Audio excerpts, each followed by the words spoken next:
ভাইয়ের আমার, খুব ভালো করে শোনেন। একটা কাজ করেছেন, এসেছি যখন, পেয়েছি নবীর গোলামগুলোকে, তা একটু বুঝিয়ে যাচ্ছি। আপনারাই কম বেশি সবাই জানেন, আল্লাহ শুকর আমার দাওয়াতের অসুবিধে নেই, বাংলাতে করলেই যথেষ্ট। কিন্তু এখানে আসলে ভালো লাগে, বাইরে গেলে এই বাহানা একটু মাইন্ড ফ্রি হয়। কেন, খাস করে স্পেশাল ঘুরতে যাব বা বেরোবার টাইম নেই, একটা বাহানাতে বেরিয়েছি। কথা বুঝে আসছে? তাই বারবার বলে যাচ্ছি, বাপ, তামাম বিশ্ব জুড়ে আমাদেরকে যারা মিটাতে চাইছে, তামাম বিশ্ব জুড়ে আমাদেরকে যারা শেষ করতে চাইছে, তারা সর্বসময় চেষ্টা করেছে, কিন্তু আমাদের ঘরে মিটাতে পারে না। আপনারা নিশ্চয়ই জানেন, চিঙ্গিস খান নাম শুনেছেন, হালাকু খান নাম শুনেছেন, এরকম বহুত চেষ্টা হয়েছে, পারে না। কেন পারেনি? আমাদের মধ্যে একটা পাওয়ার আছে, যে পাওয়ারটার নাম হলো ঈমান। জোরে বলুন সুবহানাল্লাহ। ওই পাওয়ারের কাছে যুগে যুগে তারা পরাজিত হয়েছে। তাই তারা বড় পরিকল্পনা করে আমাদের ঈমানকে লুটার জন্য হাজারো ষড়যন্ত্র করছে। আর ঈমান হুজুরের মোহাব্বত ও ভালোবাসার নাম। জোরে বলুন সুবহানাল্লাহ। আপনাকে বুঝাবার জন্য আর একটু খুলে বলছি, বিরক্ত হচ্ছেন না তো? আপনি একটা প্লাंट लगाবেন, गाछ लगाবেন, कोई भी दरख्त हो, उस दरख्त को आप लगाने के लिए दो चीज की बहुत जरूरत है, एक मिट्टी और दूसरा आबहवा। ওই গাছকে আপনাকে লাগাতে গেলে দুটো জিনিসের জরুরি, একটা মাটি আর একটা কি? আবহাওয়া। যদি মাটি আর আবহাওয়া ওই প্লান্টের সঙ্গে শুট না করে, তাহলে গাছ তো লাগাবেন, চারা তো লাগাবেন, কিন্তু ওটা ঝলসে মারা যাবে। ঠিক? তাহলে দুটো জিনিসের দরকার, একটা মাটি আর একটা আবহাওয়া। जब अल्फाज से हम सब कहते हैं ला इलाहा इल्लल्लाहु मुहम्मदुर रसूलुल्लाह, समझ लिए ये चारा हमारा दिल में ईमान का पौधा लगा दिए हैं। मगर यहाँ भी दो चीज का जरूरी है, एक आदब की मिट्टी चाहिए और मोहब्बत की आबोहवा चाहिए। अगर नबी की आदब की मिट्टी दिल में नहीं है, मोहब्बत की आबोहवा दिल में नहीं रहते, तो कलेमा का जो पौधा लगाए हैं वो आखिर में जाके मर जाएगा। तब सूद भी खाएंगे, आपको बुरा नहीं लगेगा। किसी को कत्ल भी करेंगे, आपको बुरा नहीं लगेगा। अपनी माँ बाप के ऊपर आप जुल्म भी करेंगे, बुरा नहीं लगेगा, क्योंकि बुरा आपका ईमान, आपको समझते हैं ये सही है ये बुरा है। आपका ईमान इधर खत्म हो गया। किस लिए खत्म हुआ है? क्योंकि यहाँ आदब मुस्तफ़ा का मिट्टी नहीं है और रसूलुल्लाह का आबहवा, मोहब्बत की आबहवा नहीं है। तो दिल में आदब मुस्तफ़ा का मिट्टी चाहिए और दिल में मोहम्मद रसूल का मोहब्बत की आबहवा चाहिए। का कलेमा का जो प्लांट चारा लगा हुआ है ला इलाहा इल्लल्लाह, वो बड़ा होगा तो आपका प्लांट का हर शाखा निकलेंगे। एक नमाज होगा, एक रोजा होगा, एक हज होगा, एक ज़कात होगा, एक खैरात होगा। ये सब उस प्लांट का शाखा है। बोलिए सुभान अल्लाह। আর যদি আপনার এই প্লান্ট যদি মারা যায়, তাহলে জানবেন সব বেকার হয়ে যাবে। তাই আগে এই ঈমানটাকে ঠিক করুন, হুজুরের মহব্বত। আল্লাহ নবী মাসে এসেছিলেন 12 রবিউল আউয়াল সোমবার শুভেচ্ছা থেকে সময়। আমার নবী পাক আছেন 500 বছর আগে একজন নবী এসেছিলেন, যিনার নাম হলো হযরত ঈসা রূহুল্লাহ, যিনাকে আল্লাহ পাক কুদরতি ভাবে দুনিয়ায় পাঠিয়েছিলেন, যিনার আজানকে কোন পুরুষ স্পর্শ করেনি। আল্লাহ পাক এই নিদর্শন তো দেখাচ্ছে, আমি আল্লাহ পারি বাপ ছাড়াও আমার বান্দাকে তৈরি করতে, আমি আল্লাহ পারি মা বাপ ছাড়াও আদমকে তৈরি করতে, আমি আল্লাহ পারি এ দুনিয়ার মানুষেরা পাথরের ভেতর থেকে এমন করে উটনিকে বার করতে। আপনারা নিশ্চয়ই জানেন আল্লাহ নবীকে পরীক্ষা নেওয়া হয়েছিল, হযরতে হুজুরের নাম স্মরণ আসছে না।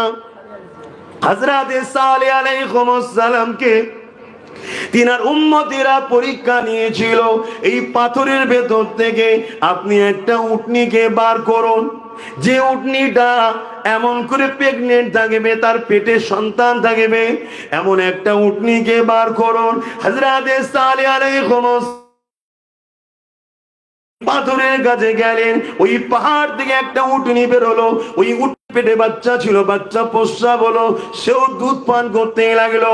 এ যুবকেরা, এখনো শুনে আমরা আশ্চর্য হই না, এখনো বললে কোনো ফতোয়া হয় না, কিন্তু আমার রাসূলুল্লাহ যখন দুই আঙুলকে পাত্রের মধ্যে দিয়ে আঙুলের ভেতর থেকে পানি বার করিয়ে দিল, তখনই দেখবেন সমাজে ফতোয়া হয়।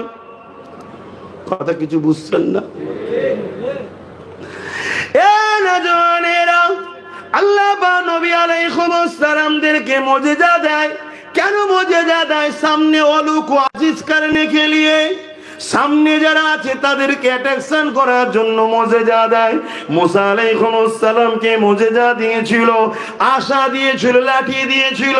ওই লাঠি যখন পাথরের উপরে আঘাত করত, পাথর থেকে 12টা ঝর্ণার ফোয়ারা বেরিয়েছিল। কেননা মুসা নবীর 12টা কবিলা ছিল, এক একটা কবিলার এক একটা ঝর্ণা।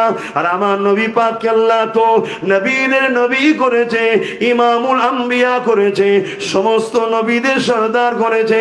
আমার নবী পাক এক লড়াইয়ের ময়দানে গেলেন, 1500 সাহাবা ছিলেন, পানি ছিল না। ওই সাহাবা হুজুরদের মধ্যে থেকে একজন এসে আল্লাহ নবীকে বললেন, ইয়া রাসূলুল্লাহ, হাবিবাল্লাহ, পানি নেই, পানির ব্যবস্থা করে দেন। নবী পাক তো বলতে পারতেন, এ সাহাবা আল্লাহর কাছে চাও, আল্লাহ তো পানি দেবে, আমার কাছে কেন এসেছো? নবী আমার ওটা শিখাইনি। নবী আমার কি বললেন? একটা পাত্র নিয়ে আসো। পাত্র নিয়ে আসলো। আল্লাহ নবী নিজের নূর হাত মুবারকটা দিয়ে দিল, 2 উঙ্গলির বীজখান দিয়ে পানি বেরোতে লাগলো।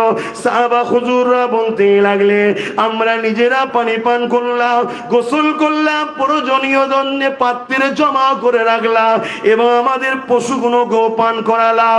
1500 লোক পান করেছে, গোসল করেছে, পশুকে পান করিয়েছে। রাসূলুল্লাহ শরীরের 2 আঙুলের বীজখান দিয়ে পানি বেরোচ্ছে, ওই পানি তথাপিও খতম, শেষ হয়নি। আরো জোরে বলুন সুবহান। সেই নবীকে ভালোবাসেন। সময় কম তো, এটা জানি আবেগে হয়, কিন্তু আমি কিছু বলতে চাইছি, সময় কম। কেন আপনারা চাইবেন অনেক রাত পর্যন্ত হোক, আর আমি কিন্তু আপনাদের মতো আবেগে তো চলবো না। কেন একবার খেয়ে নিয়ে সারা জীবন শুকোবো, ওই স্টাইলের মানুষ আমি নয়। আজকে সারা রাত করি, তার পরের বার থেকে করতেই দেবে না। কথা বুঝে আসছে? অর্থাৎ এই আবেগে ভাষা ভালো নয়, সব কিছুকে লিমিটে চলা ভালো। ইসলাম বাড়াবাড়িকেও পছন্দ করে না, কমানোকেও পছন্দ করে না। ইসলাম মধ্যপন্থী অবলম্বন করতে বলেছে। জোরে বলুন সুবহানাল্লাহ। আর আমার মুজাদ্দিদ জামান দাদা হুজুর রহমাতুল্লাহ আলাইহি পূর্ব ভারতের মানুষকে এই মধ্যপন্থী অবলম্বনের রাস্তা দেখিয়েছেন। জোরে বলুন সুবহানাল্লাহ। এখানে আরেকটা কথা বলে নিলে আমাদের মহব্বতটা পয়দা হবে। এশিয়া মহাদেশে 4টে সিলসিলা আছে, 4টে সিলসিলা। একটা হলো ফুরফুরা সিলসিলা, একটা দেওবন্দি সিলসিলা, একটা জোনপুরি সিলসিলা, একটা বেরেলি সিলসিলা। 4 সিলসিলার মুরব্বীরাই হক। দেওবন্দি সিলসিলার মুরব্বীরাও হক, ফুরফুরা সিলসিলার মুরব্বীরাও হক, বেরেলি সিলসিলা যারা আকাবের মুরব্বী তারাও হক, জোনপুরি সিলসিলার মুরব্বী যারা তারাও হক। নিচতে আমাদের মধ্যে এখন কিছু ঠুকুর মুকুর হচ্ছে। প্রত্যেকটা মুরব্বীরা তারা কিন্তু সবাই নবীর মিলাদুন নবীও করেছে, নবীকে হায়াতুন নবী বলে মেনেছে।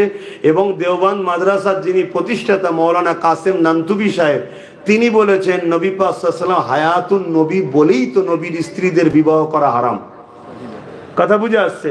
অতএব আকাবে তাদের যে আকীদার কিতাব আছে, সেখানে দেখা গেছে 4 দলেরই মুরব্বীরা তারা একটাই কাজ করেছে, হুজুরের সঙ্গে মানুষকে জুড়তে চেয়েছে। তা আমরাও আমাদের মুর্শিদ কেবলা তিনিও আমাদেরকে শিখিয়েছেন যে হুজুরের সঙ্গে মানুষকে জোড়ো। কেন আমরা যদি হুজুরের সঙ্গে জুড়তে পারি, হুজুর আমাদেরকে আল্লাহর সঙ্গে বান্দা ও খালেকের যে সম্পর্ক, সেই সম্পর্কটাই জুড়ে দেবে। জোরে বলুন সুবহানাল্লাহ। কেন? আল্লাহ তোমার রসুলকে এই জন্যই পাঠিয়েছে, দুনিয়ার মানুষ আমায় ভুলে গেছে, আমার থেকে দূরে সরে গেছে, আপনি যান তাদেরকে আমার সঙ্গে সম্পর্ক জোড়েন। কি সম্পর্ক? বান্দা ও খালেকের যে সম্পর্ক, সেই সম্পর্ক হুজুর জুড়বেন। সিদ্দিক আকবর হুজুরের কদমে এসেছে, হুজুর তেনাকে আল্লাহর সঙ্গে জুড়েছে। আবু জেহেল আসেনে, কপাল ফেটে গেছে। ওমর ফারুক এসেছে, হুজুরের সঙ্গে আল্লাহর সঙ্গে জুড়ে দিয়েছে। উদবা সাইবা আসেনে, কপাল ফেটে গেছে। তা আমরাও যদি যাই, আল্লাহর সঙ্গে জুড়ে দেবে, আর যদি না যাই, কপাল ফেটে যাবে। সাদামাটা কথা, বেশি ঘুরিয়ে কথা বলতেও পছন্দ করি না, আর ঘুরিয়ে থাকার লোকের সঙ্গে থাকতেও ভালো লাগে না। যা হবে স্পষ্ট কথা। কথা বুঝে আসছে? কেন?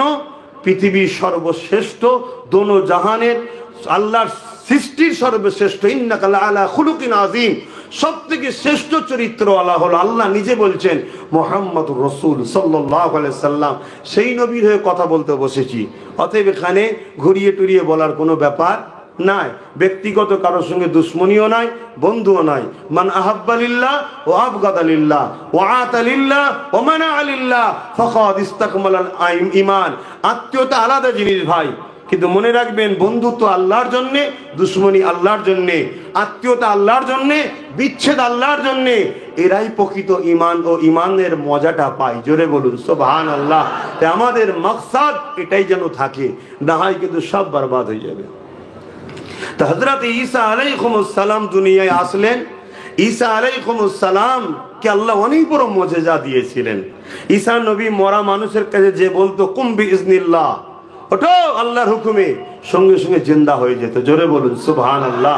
কোন মানুষ পায়দাইশ চোখে দেখতে পায় না, ঈসা আলাইহিস সালাম যে তার চোখে হাত বুলিয়ে দিত, সঙ্গে সঙ্গে সে চোখে দেখতে পেত। জোরে বলুন সুবহানাল্লাহ। এতে আমরা খুশি হচ্ছি না বেজার হচ্ছি? খুশি হচ্ছি। হায় হায় হায় হায়, ঈসা নবীরও নবী, মুহাম্মাদুর রাসূলুল্লাহ। জোরে বলুন সুবহানাল্লাহ। খুব ভালো করে শোনেন, ঈসা নবীর এই মুজিজাগুলো দেখে ঈসা নবীকে তিনারকে জিজ্ঞেস করা হচ্ছে, হুজুর আমরা তো তওরাত ইনজিলে পড়েছি, জবুর তওরাত ইনজিলে পড়েছি যে একজন আসবেন, একজন আসবেন যিনি অনেক শানওয়ালা হবেন। আপনি কি তিনি? কেন আপনি মরা মানুষকে ডাকছেন, উঠছে, কারো চোখে পায়দাইশ অন্ধ হাত বুলিয়েছেন, ভালো হয়ে যাচ্ছে, কেউ কুষ্ঠরোগে আক্রান্ত, তার গায়ে হাত বুলোচ্ছেন, সে সুস্থ হয়ে যাচ্ছে, আপনি মাটিতে পাখি তৈরি করে তাকে হাত বুলোচ্ছেন, জিন্দা হয়ে চলে যাচ্ছে। তা আপনি কি সেই রাসূল? হযরত ঈসা আলাইহিস সালাম কি বলেছিল? কুরবান যাক আমার রাসূলের কদমে আব্বাস সিদ্দিকীর জানমাল। ঈসা আলাইহিস সালাম বলেছিলেন, না, सुल्तान आने वाला है। जोरे बोलिए सुभान अल्लाह। अगर कोई बादशाह जब आते हैं उससे पहले कोई उजीर आके उनकी आदब को सिखलाता है, मैं मोहम्मद रसूल का उजीरी हूं। जोरे बोलून सुभान अल्लाह। একজন ঈসা নবী কি বলছে শুনুন, যে আমি মুহাম্মদ সাল্লাল্লাহু আলাইহি সাল্লামের ওই বাদশার আগে যেমন উজির এসে সব বলে আদবের সঙ্গে দাঁড়াও, বাদশা আসছে, তো দোনো জাহানের সুলতান আসার আগে আল্লাহ আমায় পাঠিয়েছেন, আমি সমাজকে জানাতে এসেছি তিনার আদব কায়দা কিভাবে তিনাকে তাজিম করতে হবে। জোরে বলুন সুবহানাল্লাহ। আমাদের সামান্যতম বিয়াদবির জন্য জীবনের সব আমলটা বরবাদ হয়ে যাবে।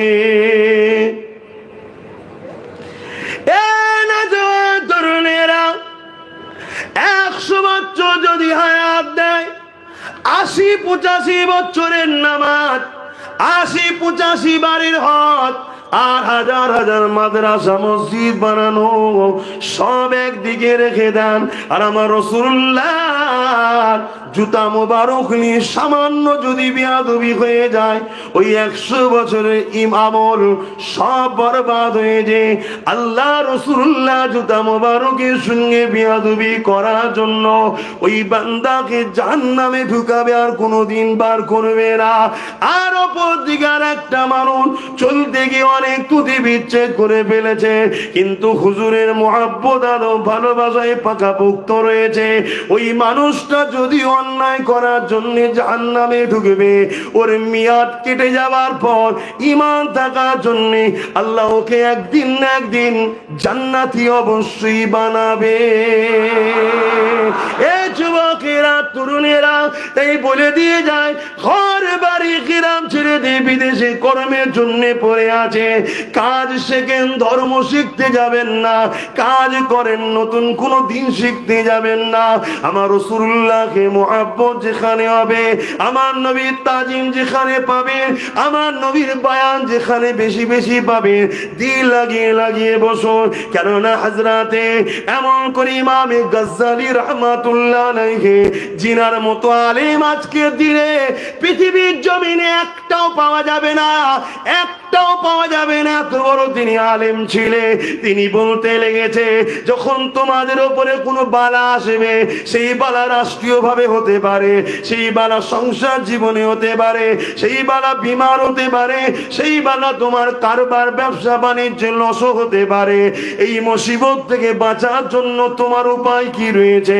তিনার অনুচরেরা জিজ্ঞাসা করতে লাগলেন, হুজুর কি কাজ করতে হবে? হযরত ইমামে গজ্জালী রাহমাতুল্লাহ আলাইহি বলতে লাগলেন, এ থেকে বাঁচার একটাই উপায় হলো রাসূলুল্লাহর সঙ্গে মুহাব্বতের সম্পর্কটা বাড়িয়ে দাও। এ যুবকেরা, তরুণেরা, ওই সময় জিজ্ঞাসা করা হলো, হুজুর মুহাব্বতের সম্পর্ক বাড়াবো কিভাবে? হুজুর দুটো রাস্তা দেখিয়েছে। একটা হলো দরুদ বেশি বেশি করে পড়ো, এই দরুদ পড়াতে সম্পর্ক বাড়বে। আল্লাহ নবী তাই বলেছে, যারা যত দুনিয়ায় মুহাব্বতের সঙ্গে বেশি দরুদ পড়বে, কিয়ামতের দিনে আমার কাছে তারা বেশি হবে, আমি নবীর শাফাআত তারা পাবে। অপর হাদিস শরীফে রাসূলুল্লাহ জানিয়ে দিলে, এ দুনিয়ার মানুষ, তোমরা যদি দুআতে দরুদ না পড়ো, জমিন আসমানের বীজখানে দোয়াটা আটকে যায়, ওটা আল্লাহ পাকের দরবারে কবুল হয় না। দরুদ হলো তোমার দোয়া কবুলের জন্য। আর মনে রাখবেন, দরুদ এমন একটা নিয়ামত, আল্লাহ নামাজ পড়ার কথা বলেছে, আকিমুস সালাহ, নামাজ কায়েম করো। 82 जगह खुदा ने फरमाया अकीमुस सलाह, मगर खुदा खुद नमाज अदा नहीं करते। खुदा ने सौम फर्ज किया हमारे सबके लिए, मगर खुदा सौम नहीं अदा करते। मलदर के लिए खुदा ने फर्ज को फर्ज किया, मगर हमारे लिए फर्ज किया है, खुदा आज अदा नहीं करते।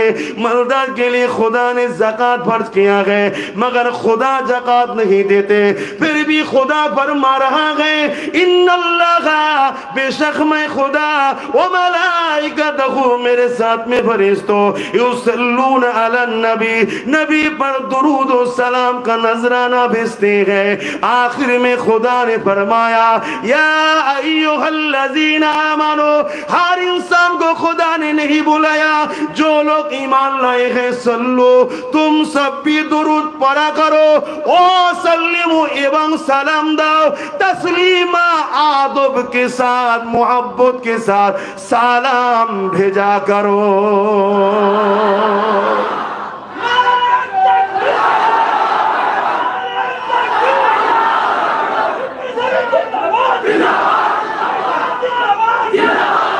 খুব ভালো করে বোঝেন, নামাজ ফরজ, ঠিক তো নাকি? কার হুকুম? আল্লাহর। দরুদ কার হুকুম? আল্লাহর। কিন্তু আল্লাহর নামাজ পড়ে না। আল্লাহর জন্যই তো সেজদা রে বাবা, আল্লাহকে ছাড়া আর কাকে সেজদা দেবো? কিন্তু দরুদ আল্লাহ নিজে পাঠায়। কিন্তু এখানে একটা প্রশ্ন হতে পারে, দরুদটা কি? আল্লাহ যে দরুদ পাঠায়, কিভাবে পাঠায়? আমাদের মতো পড়ে নাকি? হ্যাঁ, আমাদের মতো পড়ে নাকি? না। এই বিষয়টা আমি এখানে রাখছি। আমি যে বিষয়টায় যাচ্ছিলাম সেদিকটা চলে যাচ্ছি। কি বলতেছিলাম জানো? বলবেন তো কোন জায়গা থেকে এদিকে এলাম? আপনারা শুনছেন তো? বলেন, কেউ একজন তো বলেন, কি বলছিলাম? হযরত ঈসা আলাইহিস সালাম, তিনার আলোচনা করতে আমার রাসূল পাক সাল্লাল্লাহু আলাইহি ওয়াসাল্লামের শান মর্যাদা আল্লাহ কত বড় করেছে, যে হুজুর পাক সাল্লাল্লাহু আলাইহি ওয়াসাল্লামের বিষয়ে ঈসা নবী তিনি মেসেজ দিতে এসেছেন। আমার নবী পাক সাল্লাল্লাহু আলাইহি সাল্লাম সমস্ত নবীদেরও নবী, তার জন্যই আল্লাহ বাইতুল মুকাদ্দাস জেরুজালেমে একটা নামাজ আদায় করিয়েছিলেন। আপনারা জানেন, যেখানে সমস্ত নবীরা আমার নবীকে ইক্তেদা করে নামাজ আদায় করেছিলেন, আর আমার নবী ইমামত করেছিলেন। জোরে বলুন সুবহানাল্লাহ। সেই নবীর উম্মত হয়ে আমরা খুশি না বেজার? আমরা কি ধন্য নয়? হ্যাঁ, সেই নবীকে পিয়ার করুন, ভালোবাসুন, মহব্বত করুন, দিলে রাখুন।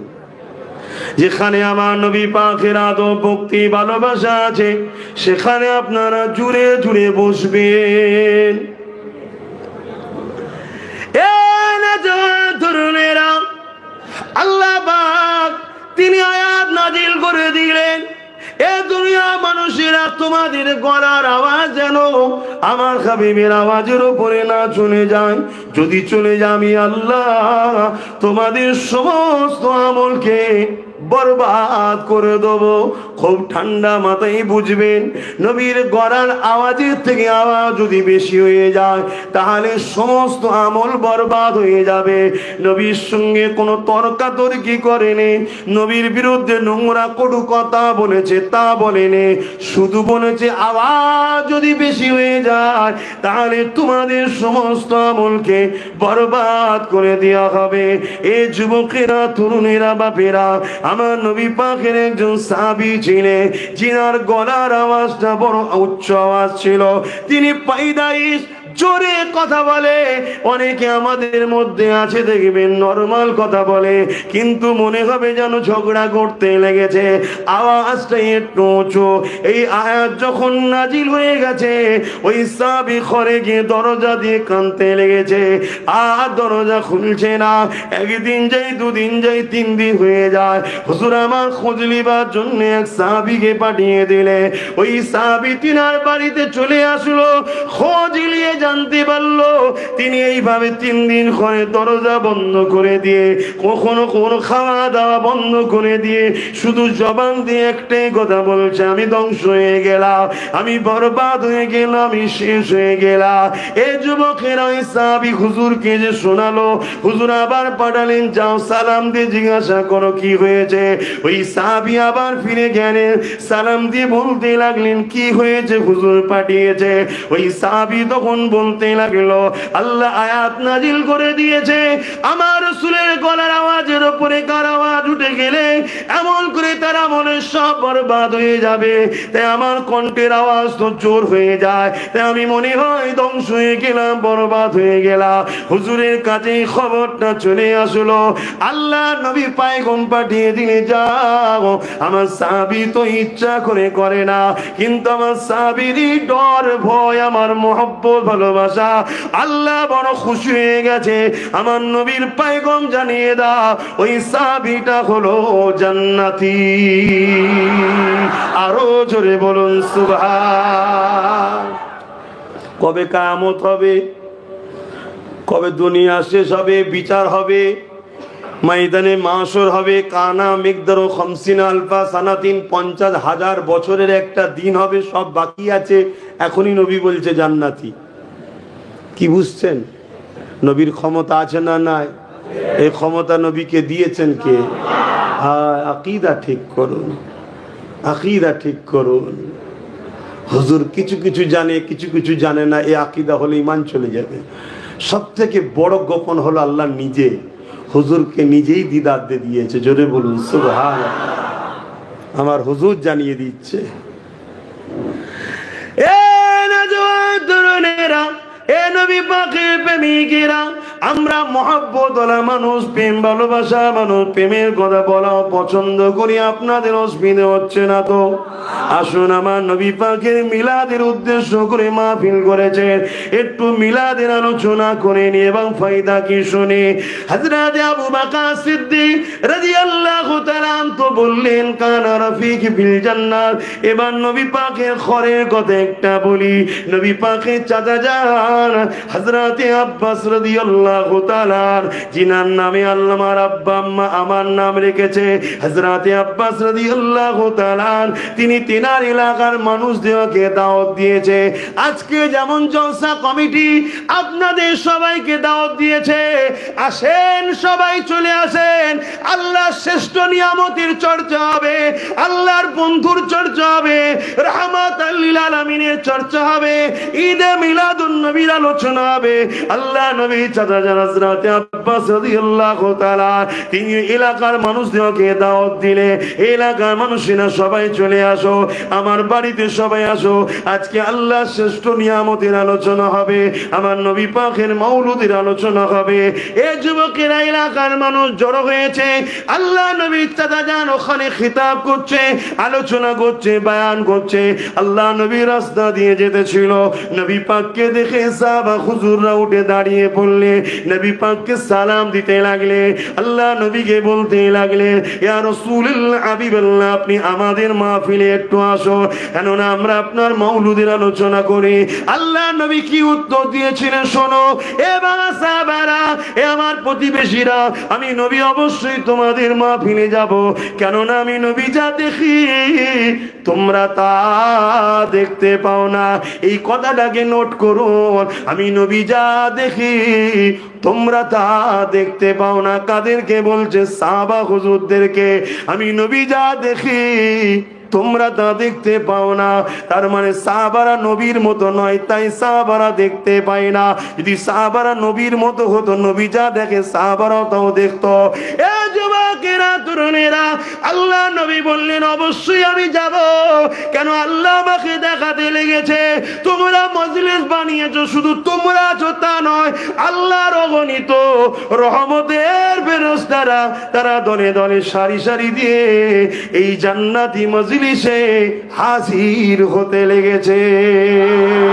আরো জোরে বলুন সুবহান। সাহাবা হুজুর জিজ্ঞাসা করলেন, ইয়া রাসূলুল্লাহ হাবিবাল্লাহ শুধু আমাদের মাহফিলে এসেছে? আল্লাহ নবী বললেন না, কিয়ামত পর্যন্ত এখানে কমিটিও শোনে, আপনারাও শোনেন কত মহান কাজ করছেন। হযরত আবু সাঈদ খুদরি রাদিয়াল্লাহু তাআলা আন থেকে হাদিসটা রায়াত। আল্লাহ নবী বললেন, এ বাবা সাহাবী, শুধু তোমাদের নয়, কিয়ামত পর্যন্ত পৃথিবীর যে কোনো জায়গায়, যে কোনো শহর, যে কোনো সিটি, যে কোনো গলি, যে কোনো নগর, যে কোনো বাড়িতে আমি রাসূলুল্লাহ আমার মাউলুদের মাহফিল হবে, ওই জায়গায় রহমতের ফেরেশতা হাজির হবে। কিছু বুঝছেন?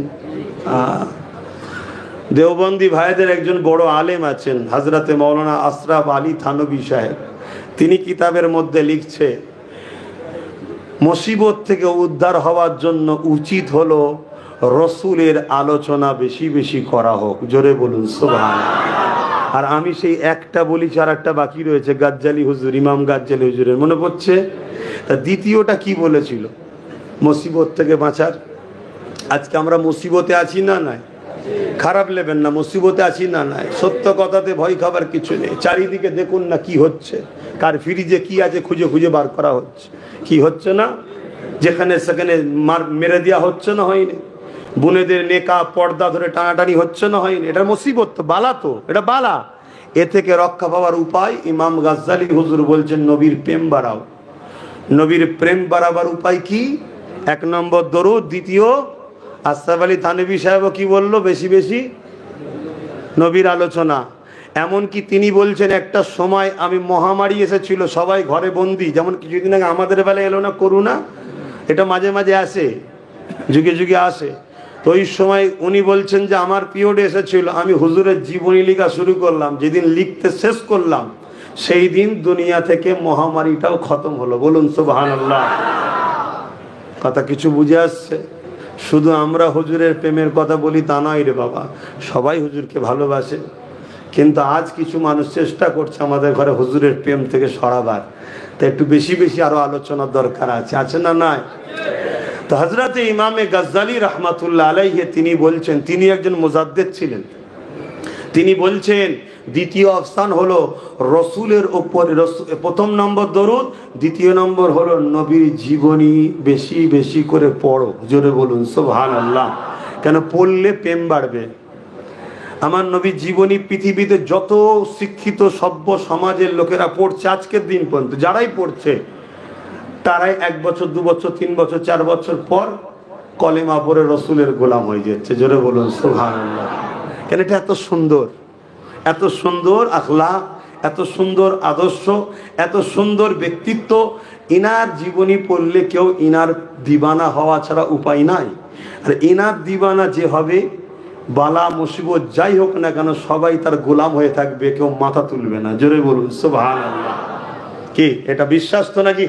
আমার নবী পাকের ঘরের যিনি কাজ করতেন, একজন খাদেম ছিল, হুজুরের ঘর পরিষ্কার করা ঝাঁটটার দিত আর করতো, যে ভাষাগুলো আপনারা বুঝবেন। একদিন কোনো পথে যেতে গিয়ে, কোনো দূর যুগে সফরে ব্যবসা বাণিজ্যে কারবারে যেতে গিয়ে একদিন রাস্তা হারিয়ে ফেলেছে। হারিয়ে ফেলে গভীর জঙ্গলে চলে গেছে। যাওয়ার পর দেখছে একটা ভয়ঙ্কর হিংস্র বাঘ তাকে খাবার জন্য আগিয়ে আসছে। তখন নবী পাক সাল্লাল্লাহু আলাইহি সাল্লামের ওই সাহাবী বলছেন, এ আল্লাহর সৃষ্টি মখলুক বাঘ, তুমি যদি আমায় খাও, তোমার আমি রেজেক যদি হই তো খাবে তো, কিন্তু শোনো, তুমি যদি আমায় খাও তাহলে হুজুরের দরবারে ঝাড়ু দেবে কে? আমি রাস্তা ভুলে গেছি, তুমি আমায় রাস্তা দেখিয়ে দাও। তারিখ গাওয়া দিচ্ছে, যেমন আমরা হাত ধরে মানুষকে রাস্তা দেখাই, ওই বাঘ লেজ দিয়ে ওই সাহাবীর হাতকে পাক দিয়েছে, টেনে টেনে লিজে রাস্তা দেখিয়েছে। জোরে বলুন সুবহানাল্লাহ। হুজুরের গোলাম হন, আর হুজুরের গোলামের চেহারায় সুন্নাত আসবে। হুজুরের গোলামকে কখনো ফাংশনে পাওয়া যাবে না, থিয়েটার হলে পাওয়া যাবে না, সিনেমা হলে পাওয়া যাবে না, লটারি কাটাতে পাওয়া যাবে না। মসজিদে আল্লাহু আকবার আজান হবে, আর তুমি জুয়ার আড্ডায় ক্যারাম বোর্ড খেলবে, টিভি দেখবে, ক্লাবে খেলা দেখবে। ভাই, এটা হুজুরের গোলামের কাজ নয়। কিন্তু আপনি গোলামি সম্পর্ক জুড়ুন, পাশাপাশি এগুলোকে আস্তে আস্তে সব আপনার জীবনে আনুন, তবেই তো আপনি সাকসেসফুল হবেন। কত টাকার মালিক ওটা সাকসেসফুল নয়, কে আপনাকে চেনে ওটা সাকসেসফুল নয়, আপনি কত বড় প্রাইম মিনিস্টার হয়েছেন ওটা সাকসেসফুল নয়। সাকসেসফুল হলো কবরে যখন জিজ্ঞেস করা হবে হুজুর পাক সাল্লাল্লাহু আলাইহি সাল্লামকে হাজির করিয়ে, ইনি মুহাম্মদ সাল্লাল্লাহু আলাইহি সাল্লাম, ইনার সম্বন্ধে তোমার রায় কি ছিল? আর ওদিক থেকে হুজুর বলবেন, এ ফেরেশতা, আমি বলছি আমার গোলাম ছিল। এটাই হচ্ছে সব থেকে বড় সাকসেসফুল। জোরে বলুন সুবহানাল্লাহ। আরো জোরে বলুন নারে তাকবীর। আমার সাথে হাত উঠিয়ে বলুন লাব্বাইক। আপনারা বলুন ইয়া রাসূলুল্লাহ লাব্বাইক লাব্বাইক लब्बाइक लब्बाइक नारे तकबीर। सरकार की आमद, सरकार की आमद, आका की आमद, हुजूर की आमद, हबीबुल्लाह की आमद, दाता की आमद। नारे तकबीर। दुरूद शरीफ अल्लाहुम्मा सल्ली अला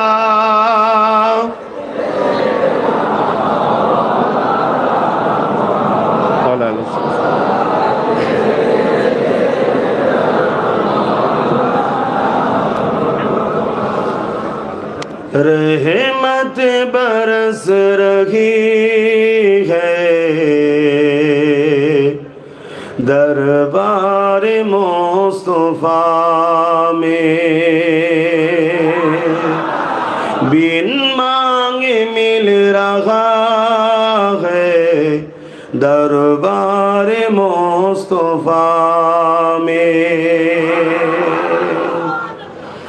মদিনা শরীফকে আল্লাহ ইমানের মারকাজ করেছে, মক্কা শরীফকে আল্লাহ আমলের মারকাজ করেছে। জোরে বলুন সুবহানাল্লাহ।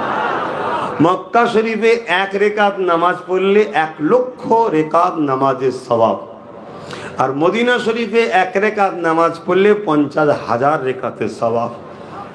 এই জায়গায় কিন্তু মক্কার মাকাম আল্লাহ বেশি করেছে, এখানে আমলের বাড়াই আছে, কিন্তু মক্কায় ইমানের হিফাজত নাই। ইমানের হিফাজত মদিনায় আছে। তাই রসুল বললেন, ইমান যেমন সাপ আহার করে গর্তেই ফিরে আসে, পুরো পৃথিবী থেকে ঘুরে ইমান আমার মদিনায় ফিরে আসবে। জোরে বলুন সুবহানাল্লাহ। इसीलिए हमारे आका ने भी फरमाया, मदीने में मौत की तमन्ना ज्यादा करो। बोलिए सुभान अल्लाह। मदीने के साथ तवल्लुक ज्यादा रखो, क्योंकि मैं मदीने से रोजे महशर के दिन उठाऊंगे। जोरे बोलूं सुभान अल्लाह। আল্লাহ নবী বলেছেন, মদিনা শরীফের মানুষের শাফাআতটা সর্বপ্রথম আমি করব। জোরে বলুন সুবহানাল্লাহ। মদিনা শরীফের এত মাকাম, বুখারী মুসলিম গওয়া দিচ্ছে, হযরত আনাস হুজুর থেকে রায়াত, কেউ যদি মদিনা শরীফের উপরে हमला करार इरादा करे, कोई शख्स मदीना के ऊपर हमला करने का इरादा किए हैं, हमला नहीं किया है, सिर्फ इरादा किया है और बगैर तौबा के वो मर गए, जैसे शीशे आग में डालते हैं वो पिघला जाते हैं, उसी तरह उस इंसान को खुदा जहन्नम में डाल के उसको पिघलाएंगे। बोलिए नाउजुबिल्लाह। আপনারা শোনার কাজ করেন, সীসা দেন না গুনে, কি বলেন আপনারা? সীসাই বলেন তো নাকি? ওটা যেমন গলে পুরো পানি হয়ে যায়, মদিনার উপরে কেউ হামলার ইরাদা করলে আল্লাহ তাকে জাহান্নামে ওইভাবে দিয়ে গলাবে। কেন? হুজুরের পছন্দের শহর। তাহলে হুজুরের পছন্দকে আঘাত করেনি, আঘাত করার ইরাদা করলে যদি এই শাস্তি হয়, তাহলে হুজুরের পছন্দ আরো তো কিছু আছে, সেগুলোকে আঘাত করলে, যেমন সাহাবা হুজুররা, আহলে বায়াতরা, অলি আউলিয়ারা, এও তো হুজুরের মোহাব্বতের সব সৈনিক, তাদের উপরে আঘাত করলে তাহলে তাদের কি হবে? কথা বুঝতে পারছেন? আজ তো আমরা অলি আউলিয়াদের থেকেও অনেক দূরে সরে যাচ্ছি, তাই অলি আউলিয়াদের ঘরেও মোহাব্বত করুন। মদিনা শরীফ হলো রহমতের মারকাজ। रहमत बरस रही है दरबार मुस्तफा में, बिन मांगे मिल रहा है दरबार मुस्तफा में। जोरे बोलूं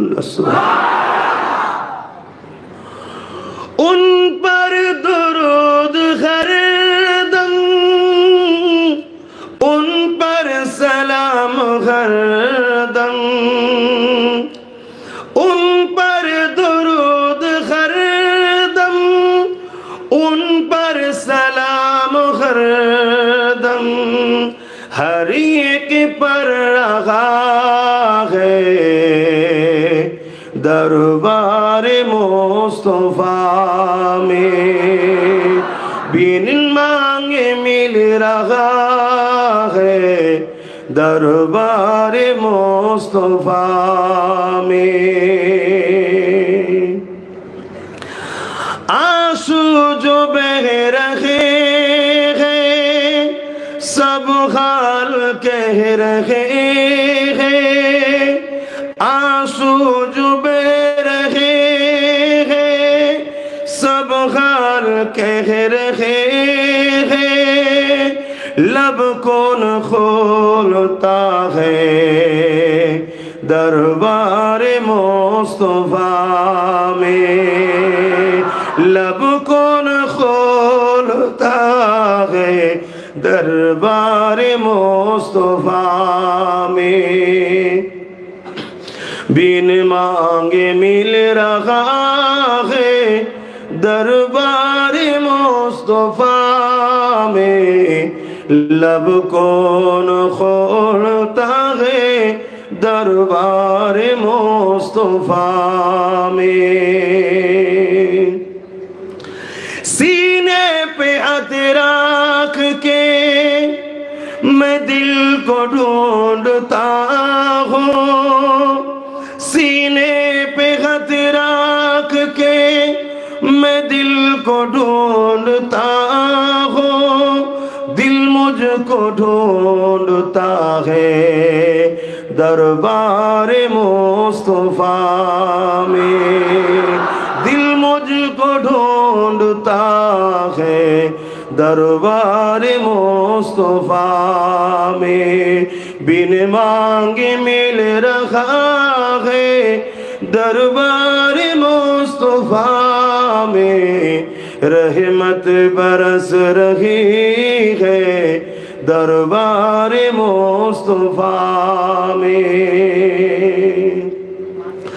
हक उनको दे रहा है वो सबको दे रही है, हक उनको दे रहा है वो सबको दे रही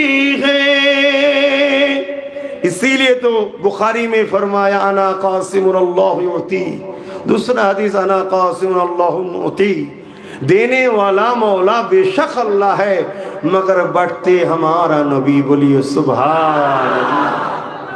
हक मेरे नबी को देते हैं, नबी पूरा कायनात को बांटते हैं। बोलिए सुभान अल्लाह। जितने नबी नबुआत मिले हैं सदके मोहम्मद रसूल की झोली से मिले हैं। बोलिए सुभान अल्लाह। हम तुम तो बहुत दूर की बात है, मूसा कलीमुल्लाह का जो नबुआत मिला है मोहम्मद रसूल की झोली से मिले हैं। बोलिए सुभान अल्लाह। সেই নবীকে চিনো, যদি কামিয়াবি হতে চান না হয় সব বেকার হয়ে যাবে।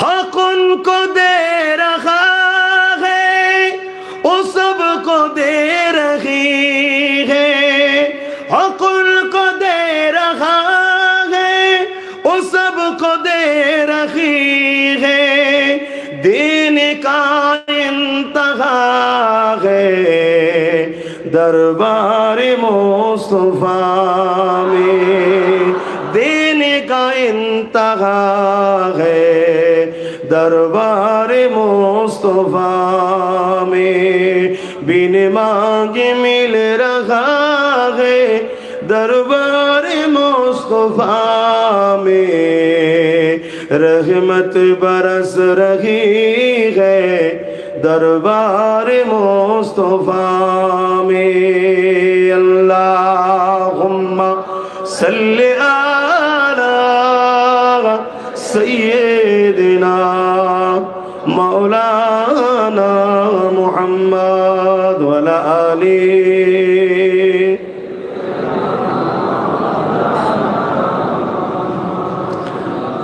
আমার বাপ জানেরা ভাইয়েরা আপনাদের অসুবিধা হচ্ছে না তো? সংক্ষেপ করি।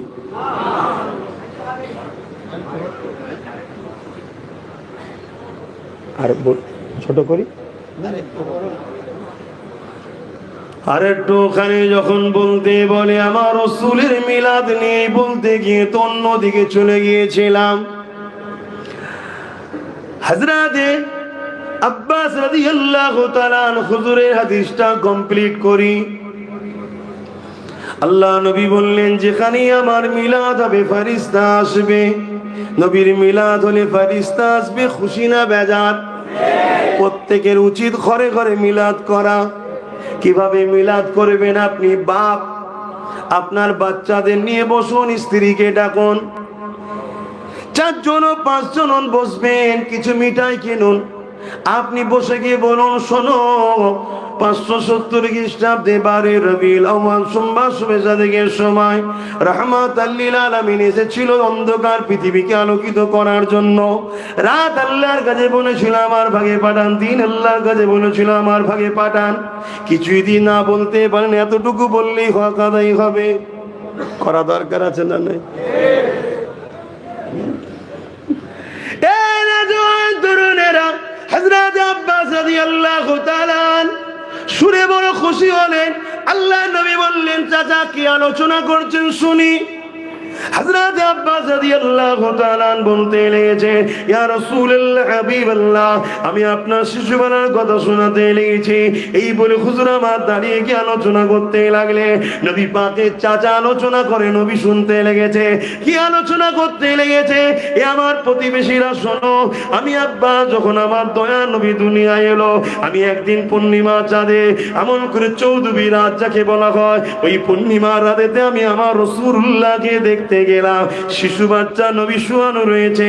আমি দেখতে গিয়ে দেখলাম খোলা আকাশের নিচেই রয়েছে, আর ডান হাতে শাহাদাতের আঙুলটা উপরের দিকে তুলে দিয়ে এমন করে ডান দিকে ইশারা করে, বাঁ দিকে ইশারা করে, আর মুচকে মুচকে হাসে। আমি চিন্তা করতে লাগলাম কি দেখে আর হাসে। আসমানের দিকে চেয়ে অবাক হয়ে গেলাম, যেদিকে আমার রাসূলুল্লাহর ইংলি হেলে ওই দিকে আকাশের চাঁদ হিলতে লেগেছে। আরো জোরে বলুন সুবহান। এ যুবকেরা তরুণেরা, এই সম্বন্ধে আর একটা রায়াত আছে। আল্লাহ নবীর দুধমা হযরত আলিমা রাদিয়াল্লাহু তাআলা আনহা মার পেটি হযরতে সুয়াইবা হুজুর বলতে লাগে, আমি বাচ্চা মুহাম্মদ রাসূলকে নিয়ে কোলে করে যখন পূর্ণিমা রাতে যখন বাইরে বেরোলাম, আমার মুহাম্মদ রাসূল কোলে রয়েছে, আসমানের দিকে আঙুলটা তুলে দিয়ে এইভাবে চাঁদের দিকে ইশারা করে, যেদিকে ইশারা করে সেদিকে যায়, আর মুচকে মুচকে হাসে। আমি অবাক হয়ে দেখতে লাগলাম আর ভাবতে লাগলাম, দুনিয়ার বাবারা, দুনিয়ার মায়েরা, দুনিয়ার আত্মীয়রা তাদের বাচ্চার জন্য প্লাস্টিকের খেলনা দেয়, লোহার খেলনা দেয়, আর এ দুনিয়ার সুলতানের জন্য আমার আল্লাহ স্বয়ং নিজে চাঁদকে রাসূলুল্লাহর খেলনা বানিয়ে দিয়েছে।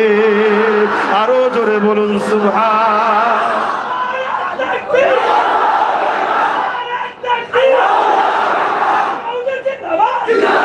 ভাইরা, নওজোয়ান তরুণেরা, যুবকেরা, আমার রাসূল পাক সাল্লাল্লাহু আলাইহি ওয়াসাল্লামে নূর মুবারক থেকে দুই চাঁদকে আল্লাহ সৃষ্টি করেছে। তাই তো নবী আমার যখন বড় হয়ে নবুয়াতের এলানটা করে দিলে, 40 বছর বয়সে নবী নবুয়াতের এলান করেছে। মনে রাখবেন, আমার নবী পায়দাইশ নবী, আমার নবী তখন নবী আদম সফিউল্লাহ যখন পানি মাটির সঙ্গে মিলেছিল, তারও আগে নবী। আমার নবী কবে নবী? হযরতে জিবরাইলকে আল্লাহ নবী জিজ্ঞাসা করেছিল, ও জিবরাইল তোমার বয়স কত?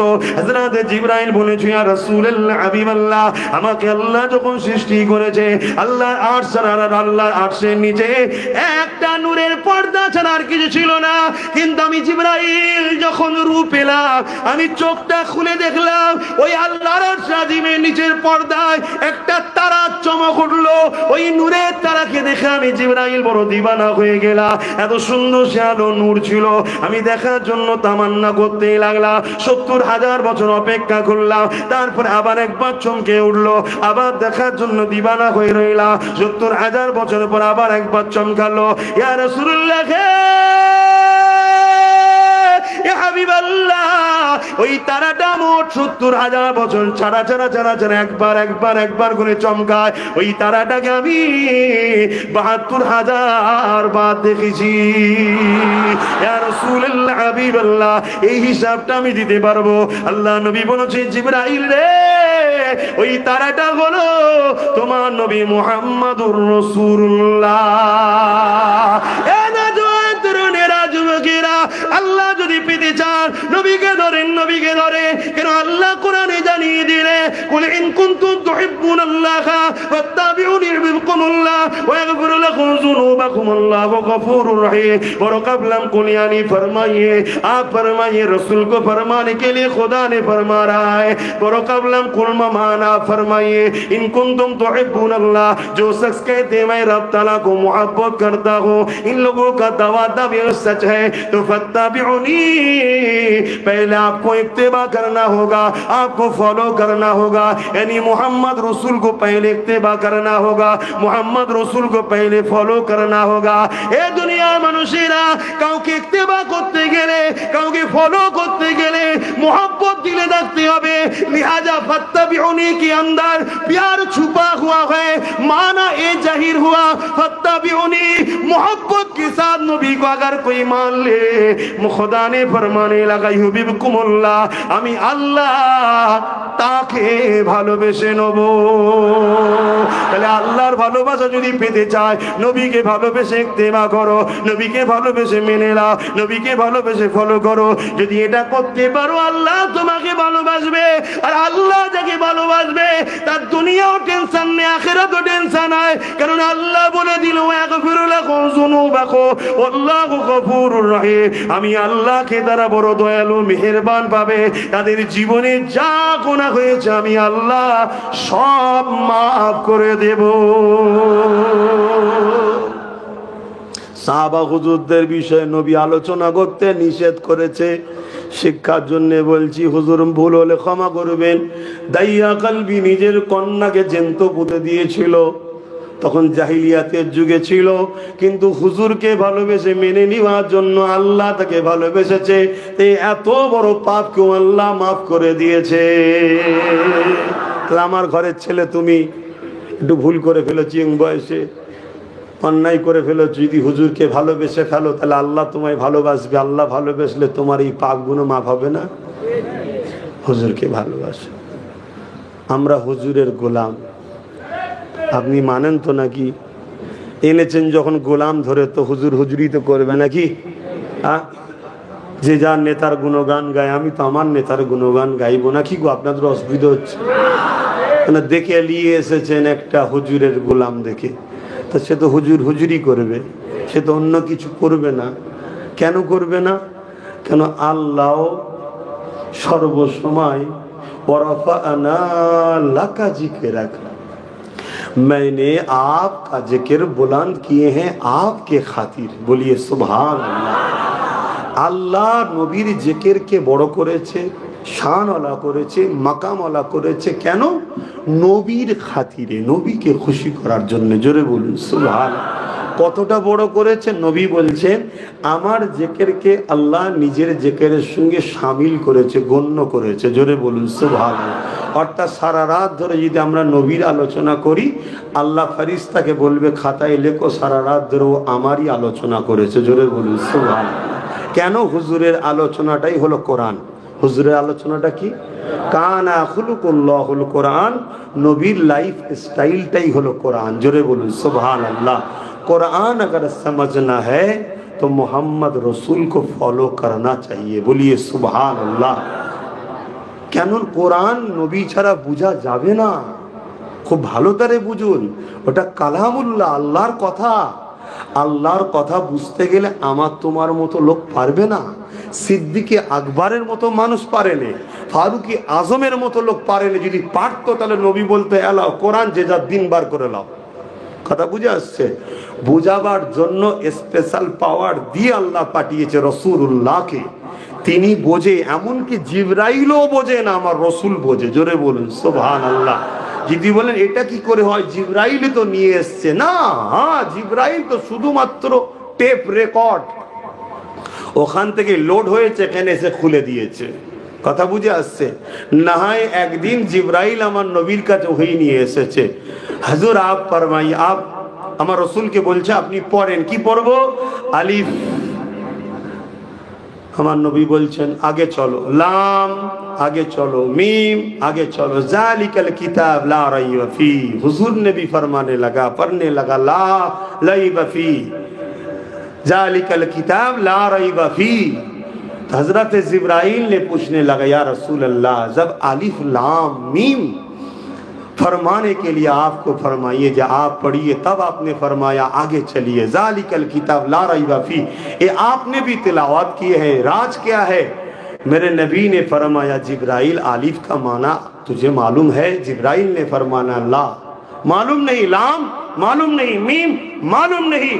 जालिकल किताब ला रैब फी, तुझे भी मालूम है, मुझे भी मालूम है, हर कोई अरबी जानने वालों को मालूम है जालिकल किताब ला रैब फी इसका माना क्या है। मगर अलिफ लाम मीम का माना तुझे मालूम नहीं, मैं मोहम्मद रसूल को मालूम है। बोलिए सुभान अल्लाह। आरो जोरे बोलुन सुभान अल्लाह। সেই নবী পাক সাল্লাল্লাহু আলাইহি সাল্লামকে ধরুন, পিয়ার করুন। শুধু একটা কথা জেহেনে রাখবেন, নবী আল্লাহ নয়, নবী আল্লাহ নয়, আল্লাহ আল্লাহ, নবী নবী। দ্বিতীয় কথা মনে রাখবেন, রুকু সেজদা सिर्फ खुदा के लिए, दूसरा किसी के लिए, नबी के लिए नहीं है। নবীর জন্য রুকু সেজদা নয়, এটা শুধু আল্লাহ। এই দুটোকে মাথায় রেখে যেমন করে খুশি আপনি নবীকে প্রেম করুন, আপনি নবীর মাকাম এক যাররা পরিমাণও পৌঁছাতে পারবেন না। যদি বলেন কেন? ওই যে বললাম না, আল্লাহ দরুদ পাঠায়। আল্লাহ কি করে? আল্লাহ কি আমাদের মতো পড়ে নাকি? না। ইমাম বুখারী রাহমাহুল্লাহ বলছেন, আল্লাহ দরুদ হলো আল্লাহ আসমানি জগতে তিনি তিনার শান, যেমন শান ওয়ালা মজলিস তৈরি করে। বলুন সুবহানাল্লাহ। আমরা যেমন মজলিস করেছি না, আল্লাহ মজলিস তৈরি করে শান ওয়ালা। ইমাম বুখারীর কথা বলছে, আমার বাপের কথা শোনাচ্ছি না। ইমাম বুখারী বলছে শান যেমন শান ওয়ালা মজলিস তৈরি করেন, এবং সেই মজলিসে ফেরেশতাদের ঘরে তিনি দাওয়াত দেন। ফেরেশতাদের দাওয়াত দিয়ে সেখানে আল্লাহ ওয়াজ করেন। ওয়াজ মানে উপদেশ দেওয়া, খেতাব করা, আলোচনা করা। কি আলোচনা করে? আমার নবীর শান মর্যাদাকে বাড়াতে থাকে। জোরে বলুন সুবহানাল্লাহ। যেমন আমাদের মোবাইলে একটা অপশন আছে, দেখবেন মাঝে মাঝে কোম্পানি থেকে দেয় সফটওয়্যার, কি আপডেট করুন, তাই তো নাকি? মোবাইলে আপডেট অনেকদিন হয়ে যাওয়ার পরে আপডেট সফটওয়্যার আছে। ওই আপডেট যখন মারবেন দেখবেন মোবাইলটা ফ্রি হয়ে যায়, নতুন নতুন ভার্সন আসে। এটা কে দেয়? কোম্পানি। এটা কখনো সখনো দেয়। আর আমার আল্লাহ প্রতিটা সেকেন্ড, প্রতিটা পল, প্রতিটা টাইম তিনার হাবিবের মাকামের আপডেট করছে, বাড়াচ্ছে বাড়াচ্ছে বাড়াচ্ছে বাড়াচ্ছে। জোরে বলুন সুবহানাল্লাহ। যতক্ষণ ওয়াজ করতে শুরু করেছি এখন পর্যন্ত কয়েক মিলিয়ন, বিলিয়ন, জিলিয়ন যা আছে তারও থেকে বেশি মাকাম আল্লাহ বাড়িয়ে দিয়েছে। জোরে বলুন সুবহানাল্লাহ। নবীর মাকামে পৌঁছাবেন কি করে? এ খেয়াল মাথায় আনবেন না যে বড্ড বাড়াবাড়ি হয়ে যাচ্ছে। না, নবী বাড়াবাড়ি মাকাম বাড়ানো আমাদের কাজ নয়। নবীর মাকাম বাড়াতে একমাত্র পারে তিনি যিনি নবীর থেকে বড়। তিনি কে? জোরে বলবেন কে? আরে জবান খুলে বলুন আল্লাহ। শাহাদাত আগুন তুলে আমার সাথে বলুন আল্লাহু আকবার। আরো জোরে বলুন আল্লাহু আকবার। একবার আল্লাহ বললে 40টা নেকি আল্লাহ দেয়। জোরে বলুন সুবহানাল্লাহ। এটা তিনার জাত নাম। এটা কি নাম? জাত নাম। আল্লাহর জাত নাম হলো আল্লাহ। বাকি যত নাম আছে সব সিফাতি নাম। আল্লাহর বহুত পদ আছে ভাই, আমরা 99টা জানি, তারিখে হাদিসে আরো 3000-এর উপরে পদ আছে, কিন্তু আল্লাহর আরো পদ আছে। কথা বুঝে আসছে? তো সেই আল্লাহ কাছে যাবেন, আমরা যাবো জান্নাতে, তাই তো নাকি? বলেন ইনশাআল্লাহ। আল্লাহ দেখবো না? দেখবো না। আল্লাহ দেখতে গেলে কি স্টাইল দরকার, কি আদব দরকার, কিভাবে যাওয়া দরকার। সামান্য একটা পথ থাকলে তার কাছে যেতে গেলে দরওয়ান বলছে এভাবে দাঁড়াও, এভাবে দাঁড়াও, এভাবে দাঁড়াও। আমার মতো একটা লোক যখন সামান্য হুজুরের পায়ের জুতো ধুলোও নয়, সামান্য একটা আল্লাহ সৃষ্টি মখলুক, তার জন্য আসার এই রাস্তা ক্লিয়ার করো, ডিবেট তৈরি করো, না হয় ওই না হয়। আল্লাহর কাছে যাবেন জান্নাতে, তিনাকে দেখবেন, তিনার যে ভক্তি, আদব, স্টাইল, এটা কে শিখাবে? আমি তুমি? এটা শিখানোর জন্য সেরকম পাওয়ারফুলই দরকার। যেমন পাওয়ারফুল মালিক, তেনার পাওয়ারের মর্যাদা শিখাবার জন্য আল্লাহ একজনকেই বানিয়েছে, তিনি হলেন মুহাম্মাদুর রাসূল। জোরে বলুন সুবহানাল্লাহ। তিনি আমাদের কাছে এসেছে ওই রব্বুল আলামিনের শান, মর্যাদা, মাকাম আমাদের ঘরে ট্রেনিং দিয়ে জান্নাতে নিয়ে যাবে বলে। তাই আমাদের উচিত হুজুর কাছে পর্যন্ত যাওয়া, হুজুরের আমাদেরকে ওই ট্রেনিংটা দিয়ে জান্নাত পর্যন্ত নিয়ে যাবে। জোরে বলুন সুবহানাল্লাহ। আল্লাহ নবী চাচাজানের কথা বলছিলাম, ফিরে আসি, মিলাদের কথা বলছিলাম। আল্লাহ নবী যখন চাচাজানি আলোচনা করছে, হুজুর খুশি হয়ে গেলেন আলোচনা শুনে কি বললেন? অজাবাত লাহু সাফাআতি, আমার প্রতিবেশী, আমার চাচা, তোমাদের জন্য আমার শাফাআত ওয়াজিব। জোরে বলুন সুবহানাল্লাহ। নবী শাফাআতুন নবী, নবী শাফাআতুন নবী, নবী হায়াতুন নবী, নবী মেরাজুন নবী, নবী নূর ওয়ালা নবী। জোরে বলুন সুবহানাল্লাহ। নবী 40 বছরে নবুয়াতের এলান করেছে, কিন্তু নবী यासीन, ये मेरा नबी का नाम है। আমার প্রথমে একজন নাত পড়ছিল না, কি পড়ছিল না একজন? ए जिसके लिए महफिल कौनाइन सजे हैं, फिरदौस भरी जिसके वसीले से बनी है, ओ हासिमी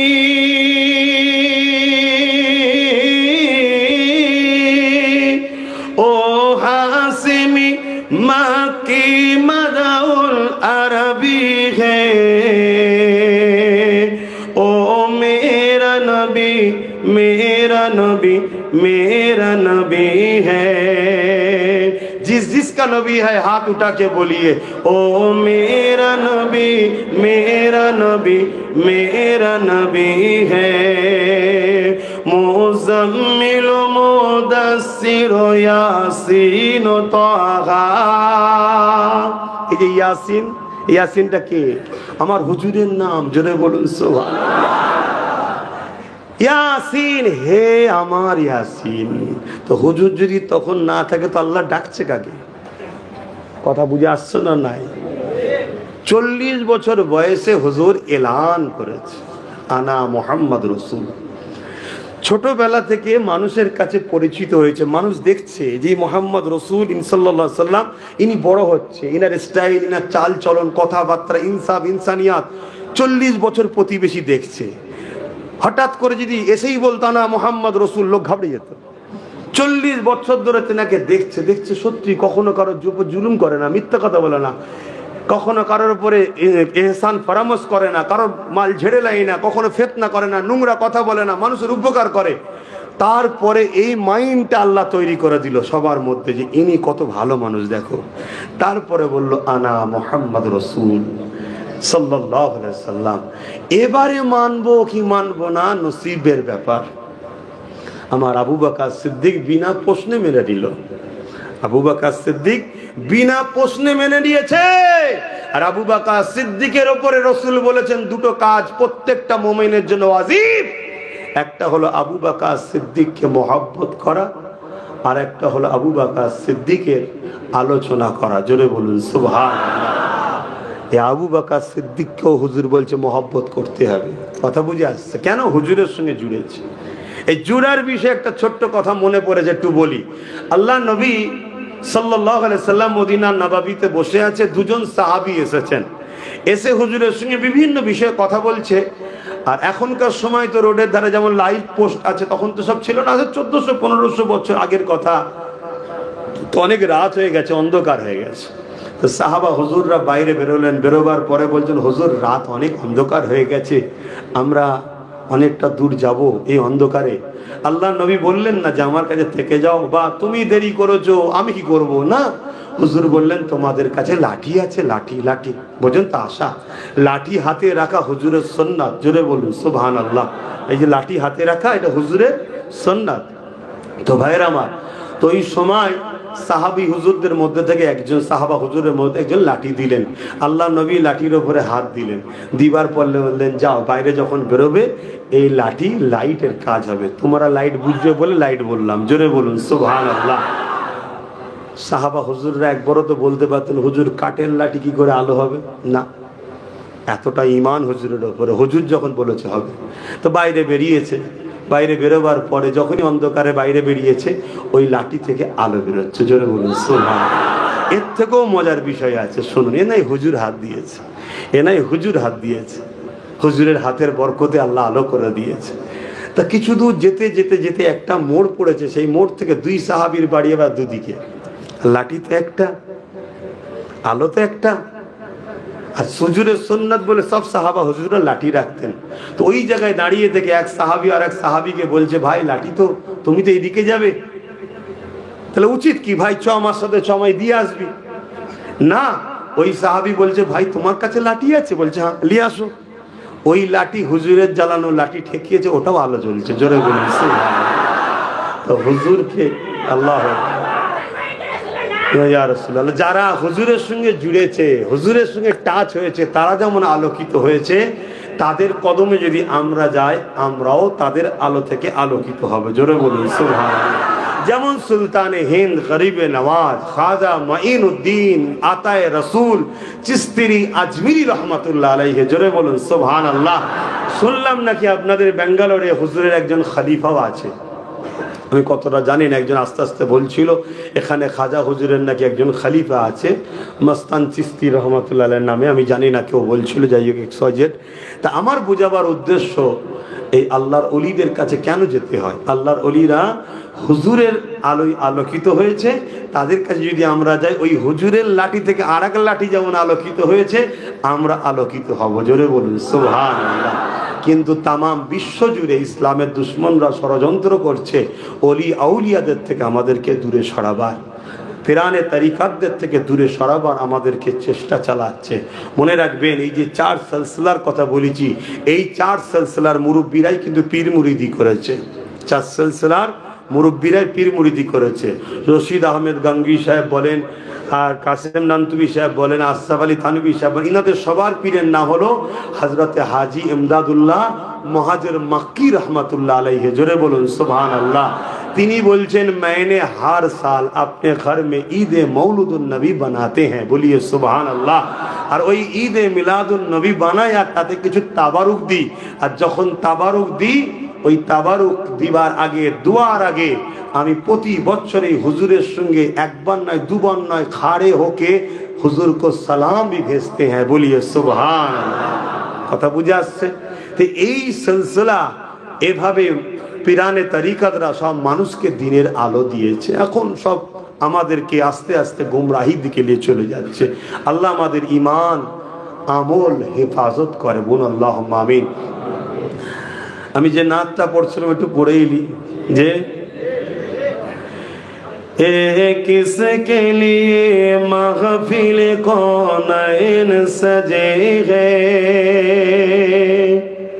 फिरदौस भरी जिसके वसीले से बनी है। ओ हासमी ओ हासमी मक्की मदउल अरबी है। ओ मेरा नबी मेरा नबी मेरा नबी है। ओ मेरा नबी मेरा नबी मेरा नबी है। मुज़म्मिल मुदस्सिर यासीन ताहा, क्या क्या नए अलकब से मौला ने पुकारा। मुज़म्मिल मुदस्सिर यासीन ताहा, क्या क्या नए अलकब से मौला ने पुकारा। क्या शान है उसकी, क्या शान है उसकी जो उम्मी लक़बी है। ओ मेरा नबी मेरा नबी मेरा नबी है। ओ मेरा नबी मेरा नबी मेरा नबी है। এই যে উম্মি, আল্লাহ আল্লাহ, এখানে একটা কথা বললাম না, উম্মি লাকাবি হয়। এই উম্মিকে অনেকে বলে আনপাড়, এলিটেড, মূর্খ রসুলকে বলে, নাউজুবিল্লাহ বলেন। এখানে উম্মি বলতে প্রথম, আউয়াল। কেন কাবাকে উম্মুল কোরা, সূরা ফাতিহাকে উম্মুল কোরা বলা হয়, কাবাকে উম্মুল, কোরআনে আল্লাহ পাক বলছে কাবাকে বলা হয় প্রথম ঘর। তো সেই জায়গাতে এই আমার রাসূল পাক সাল্লাল্লাহু আলাইহি ওয়াসাল্লামকে উম্মি বলার উদ্দেশ্য হচ্ছে নবী আউয়াল, প্রথম। জোরে বলুন সুবহানাল্লাহ। ব্যাপারটা হচ্ছে দিল যেমন মানে তেমন, কথা বুঝে আসছে না?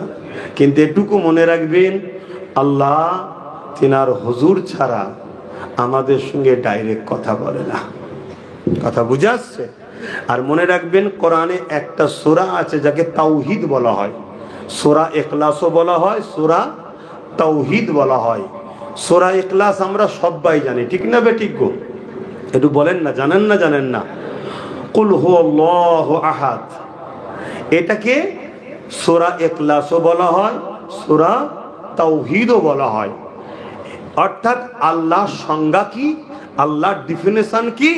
তিনি হলেন হুয়াল্লাহু আহাদ, আল্লাহ তিনি যিনি এক। আল্লাহুস সামাদ, আল্লাহ তিনি যিনি কারো মুখাপেক্ষী নয়। लम यलिद वलम यूलद, ना खुदा किसी से पैदा है ना खुदा से कोई पैदा हुआ है। वलम यकुल्लाहु कुफुवन अहद, एक एक जिसके सिवा किसी के साथ खुदा का कोई मिसाल नहीं है। অর্থাৎ আল্লাহ এক, অদ্বিতীয়, তিনার সমকক্ষ কেউ নেই। এটা হলো খোদার সংজ্ঞা, ডিফিনিশন।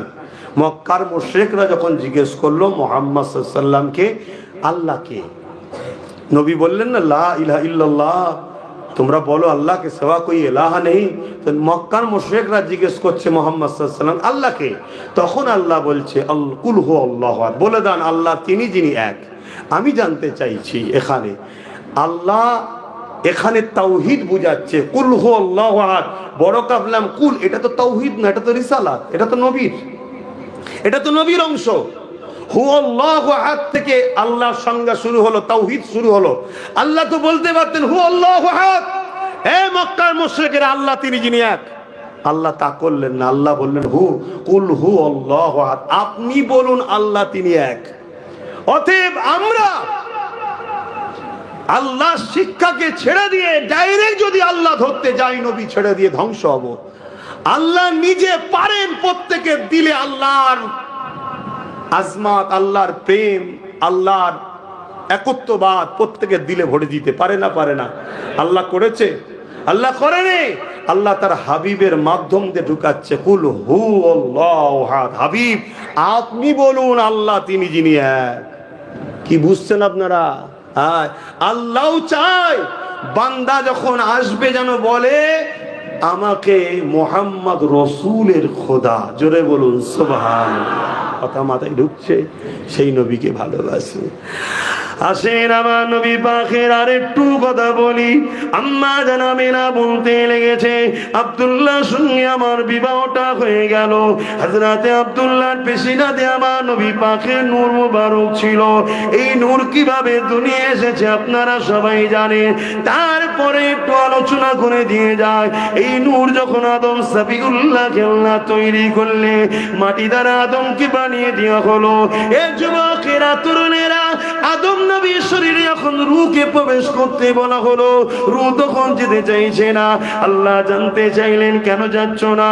ওই রূহ বলতে লেগেছেন, আল্লাহ মাটির শরীর আদমের মধ্যে অন্ধকার। আল্লাহ পাক নূরে মুহাম্মদ রাসূলকে ওই যে আল্লাহর আরশে আজিমের নিচে পর্দা ছিল, যেখানে আদর যত্ন করে রেখেছিল, ওখান থেকে নিয়ে আদম আলাইহিস সালামের পুস্তে পিঠে রেখে দিল। রেখে দেওয়ার পরে আদম নবীর রূহ এমন করে আদম নবীর শরীরে ঢুকে গেল। সময় থেকে খেয়াল করে বেশি ডিফেন্সে যাচ্ছি না, বেশি বিস্তারিত যাচ্ছি না, সংক্ষেপ বলি শোনেন। ওখান থেকে ঈসা আলাইহিস সালামের গায়ে চলে এলো। এইভাবে নবীদের কাছে আস্তে আস্তে আস্তে হযরত ইব্রাহিম খলিলুল্লাহর গায়ে চলে এলো। এ যুবকেরা, তরুণেরা, ইব্রাহিম খলিল থেকে হযরত ইসমাঈল জবিউল্লাহ হুজুরের কাছে এলো। ওখান থেকে আস্তে আস্তে আস্তে আমার নবী পাকের দাদা জান হযরত আব্দুল মুত্তালিব হুজুরের কাছে চলে এলো। হযরত আব্দুল মুত্তালিবের পেশিনাতে যখন নূর মুবারক চলে এলো, মক্কার মানুষের আব্দুল মুত্তালিবের দিকে তাকিয়ে থাকতো। এত সুন্দর, এত চমক দেখে সবাই দিবানা হয়ে আব্দুল মুত্তালিবকে মক্কা সরদার করে দিল। এই যুবকের অনেক বড় কথা রয়েছে। আব্রাহা বাদশার সঙ্গে লড়াই হয়েছিল, অনেক ইতিহাস, ওদিকে যাচ্ছি না। মনে রাখবেন, আব্রাহা বাদশা যে জঙ্গলি জাবামন করে হাতিকে নিয়ে মক্কার উপরে হামলা করার অহংকার দেখিয়েছিল, আব্দুল মুত্তালিব যখন ওই হাতির সামনে যে দাঁড়ায়, হাতি ছুটে এসে হযরত আব্দুল মুত্তালিবের নবী দাদার পায়ের গোড়ায় নিজের মাথাকে নত করে দিয়েছিল। কেননা হাতি দেখে নিয়েছে আব্দুল মুত্তালিবের পেশিনাতে নূরে মুহাম্মদ রাসূল রয়েছে। পরের দিন আব্রাহা বাদশা যখন ওই হাতিকে চেষ্টা করছিল লড়াইয়ের জন্য মক্কায় নিয়ে আসবে, ওই হাতিকে কোনোভাবে আনতে পারে না। কেন? হাতি জেনে গেছে নূর হলা এসে গেছে, ওখানে যাওয়া মানে আল্লাহর আযাবে ধ্বংস হতে হবে। এ দুনিয়ার মানুষ হাতি নবীকে চিনে গেল, মানুষের নবীকে চিনতে না পারি, এর থেকে বড় লজ্জা ধ্বংস আর কি হতে পারে? যাক, অন্যদিকে চলে যাচ্ছি। হযরত আব্দুল মুত্তালিবের পেশিনা থেকে ওই নূর হযরত আব্দুল্লাহ হুজুরের পেশিনাতে চলে এলো। আমার রাসূলুল্লাহর সঙ্গে, রাসূলুল্লাহর আব্বা জানের সঙ্গে হযরত আম্মা আমিনার নিকাহ হয়ে গেল। এই নিকাহ হয়ে যাবার পর ওই নূর আম্মা আমিনার গর্ভ মুবারকে চলে এলো। ওই পাক পবিত্র রহিম মুবারকে আমার রাসূলুল্লাহ নূর চলে এলো। 3-4 মাস যেতে না যেতে হযরত আব্দুল্লাহ হুজুর ব্যবসার জন্য শাম দেশে গেল। ফিরে আসার সময় ইন্তেকাল হয়ে গেল। এই খবরটা যখন আমিনা হুজুর পেলেন, বড় কাঁদতে লাগলো। তাই আল্লাহ পাক আমিনা হুজুরকে সান্ত্বনা দিবার জন্য এক একটা রাত্রির এক একটা নবী আলাইহিস সালাম এবং তিনার স্ত্রীদেরকে পাঠাতেন। তিনার এসে আম্মা আমিনাকে মুবারকবাদ দিতে বলতো, ও আমিনা রে, কেঁদো না মা, কেঁদো না, কেননা আপনি সাইয়্যিদুল মুরসালিন রাহমাতুল লিল আলামিনের মা হয়েছে।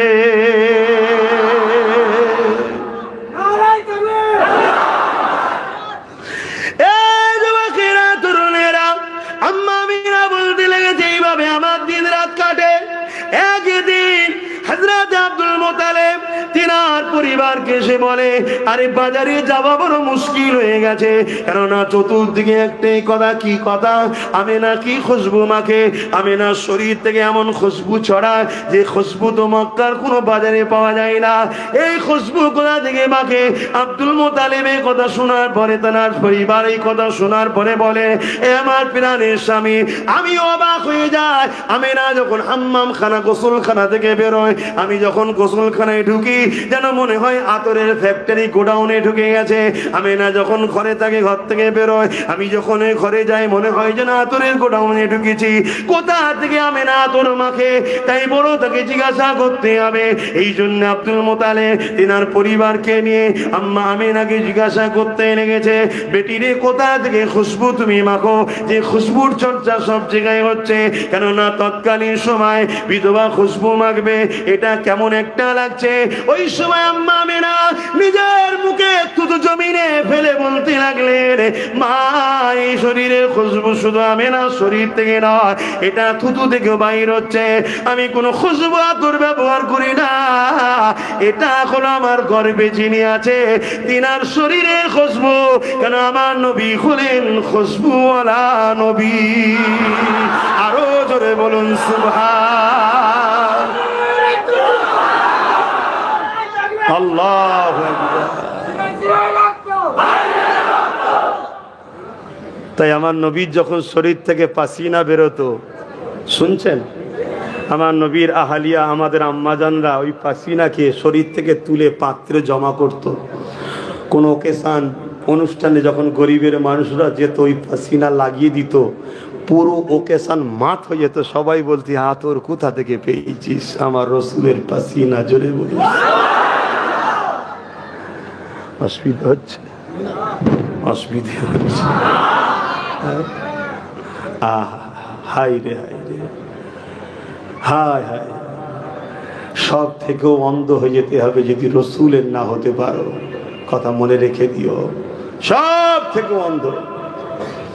এলেমের বাড়াই কিয়ামত দিন চলবে না, নামাজের বাড়াই কিয়ামতের দিন চলবে না। আরে নবীরা নফসি নফসি করবে, নবীরা কিয়ামতের দিনে নাফসি নাফসি করবে। কানা মিকদারু 50 আলফা সানাতিন, 50,000 বছরের একটা দিন হবে। সূর্য তাপেতে জমিনটা যেমন লোহা আগুনে দিলে লাল হয়ে যাবে, লাল হয়ে যাবে। ছেলে বাপের বুকে, বাপ ছেলের বুকে, মা মেয়ের বুকে, মেয়ে মায়ের বুকে পা দিয়ে দাঁড়িয়ে থাকবে, সহ্য করতে পারবে না। মাথার এক বেগ দেখতে এক হাত উপরে সূর্য আসবে, 12 গুণ তাপ বেড়ে যাবে। মাথার ঘিনু গুনো নাক দিয়ে গলে গলে পড়বে। ওদিন নবীরা নফসি নফসি করবে। তুমি হাজি কি করবে চিন্তা করো, তুমি নামাজি কি করবে চিন্তা করো, তুমি রোজাদার কি করবে চিন্তা করো। আল্লাহর হুকুম নামাজ পড়ার পরও নামাজের ফুটানি দেখাও নি, রোজা রাখার হুকুম রাখো, ফুটানি দেখাও না, হজ করার হুকুম করো, ফুটানি দেখাও না। কেন? হজে যে কি হয়, হজে যে কি হয়, হজে গিয়ে পুরো নবীদের স্মৃতি বানানো হয়। জোরে বলুন সুবহানাল্লাহ। এই যে মাকাম ইব্রাহিম, কি ইব্রাহিম সাল্লামের পায়ের ছাপের একটা পাথর, হ্যাঁ, ইব্রাহিম সাল্লামের পায়ের ছাপ একটা পাথর। কাবা আর আপনার বীজখানে পাথরটাকে রেখে দূরে কাদ ওয়াজিব নামাজ পড়তে হবে, তবে হজ হবে না, হজ হবে না। কেন? পাথর তো শিরক হবে না, এবং পায়ের ছাপ তো শিরক হবে না। ফতোয়া দাও না, না।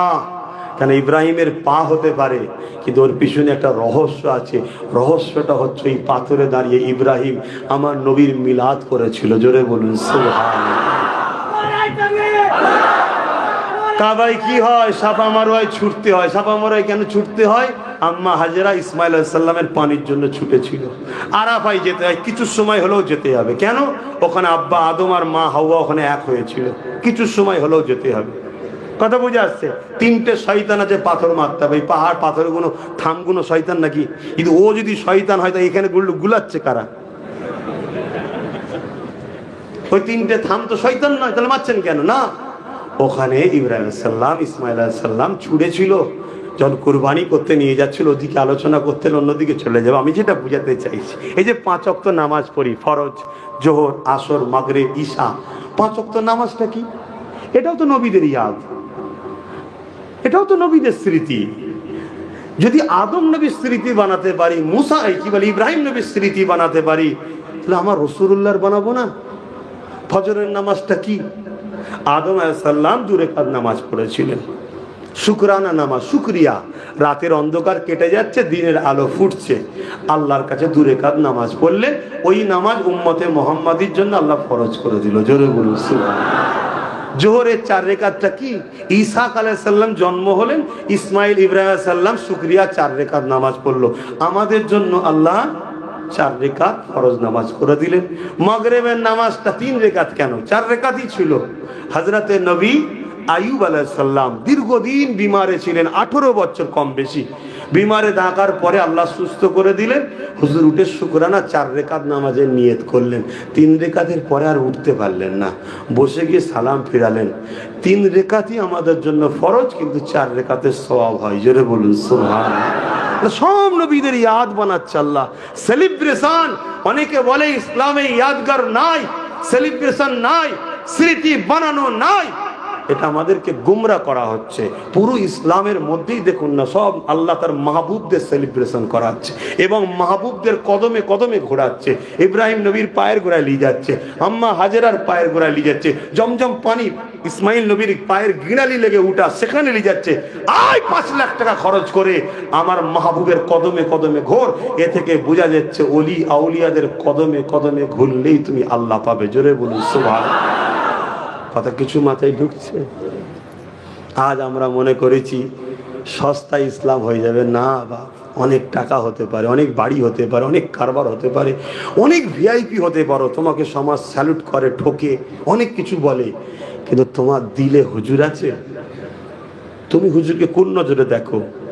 হুজুরকে কত ভালোবাসো? হুজুরের বিষয়ে কেউ কিছু বলে তোমার বুকে ব্যথা হয়? তার সঙ্গে দূরত্ব বজায় করো। যদি হয় তুমি কামিয়াবি, যদি না হয় কামিয়াবি নয়। খুব ভালো তারা শুনে লাও, ভালো তারা শুনে লাও। দাওয়াতের আসালে জলসা করতে বেরোই না, হুজুরের গোলামি করার জন্য জলসা করতে বেরোই। কেন? আব্বাস সিদ্দিকী জান্নাত যেতে পারবে না।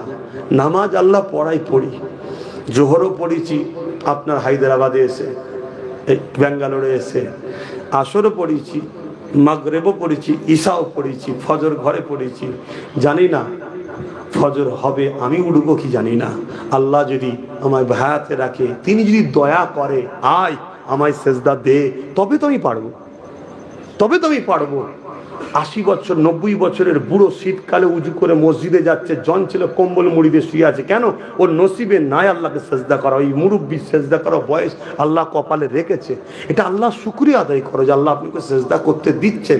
কিন্তু এগুলো দেখি আল্লাহর কাছে বাহানা হবে না, বাহানা হবে হুজুরের প্রেম, হুজুরের প্রেম, হুজুরের ভালোবাসা।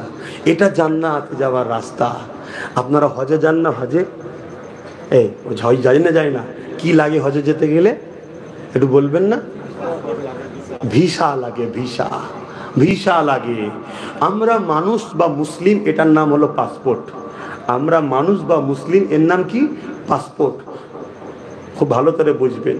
আপনি এখান থেকে গেলেন, কয়েক কোটি টাকা আপনি নিয়ে যাচ্ছেন, বা আপনি পৃথিবীর সব থেকে ধনী লোক। আপনি যখন এখান থেকে চলে গেলেন, সৌদি এয়ারপোর্টে যাওয়ার পর আপনার পাসপোর্ট ভিসা দেখবে না দেখবে না? বলুন বলুন। এটা নিজাম, এটা আইন, এটা কানুন।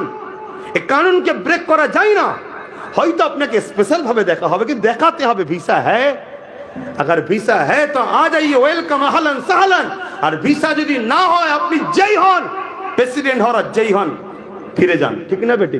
कारण हमारे मुल्क में आने के लिए सऊदी एम्बेसी का स्टाम्प ভিসা लगाना जरूरी है। ए थप्पा लिए আসতে হবে, তবে হবে না হবে না।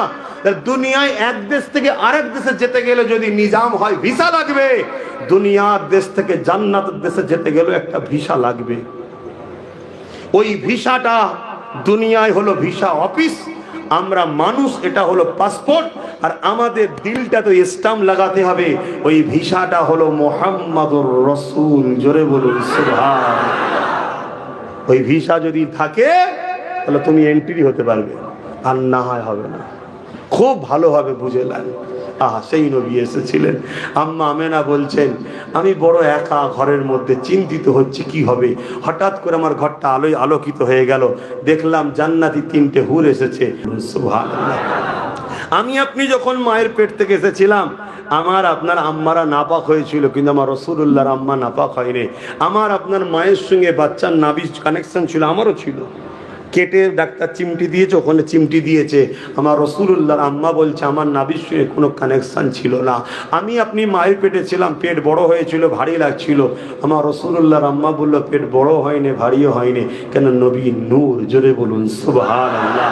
আমি আপনি যখন দুনিয়া এসেছি, নাপাকি হয়েছি, ব্যথা হয়েছে, যন্ত্রণা হয়েছে, এলাকার মানুষ জেনে গেছে একটা সন্তান হচ্ছে।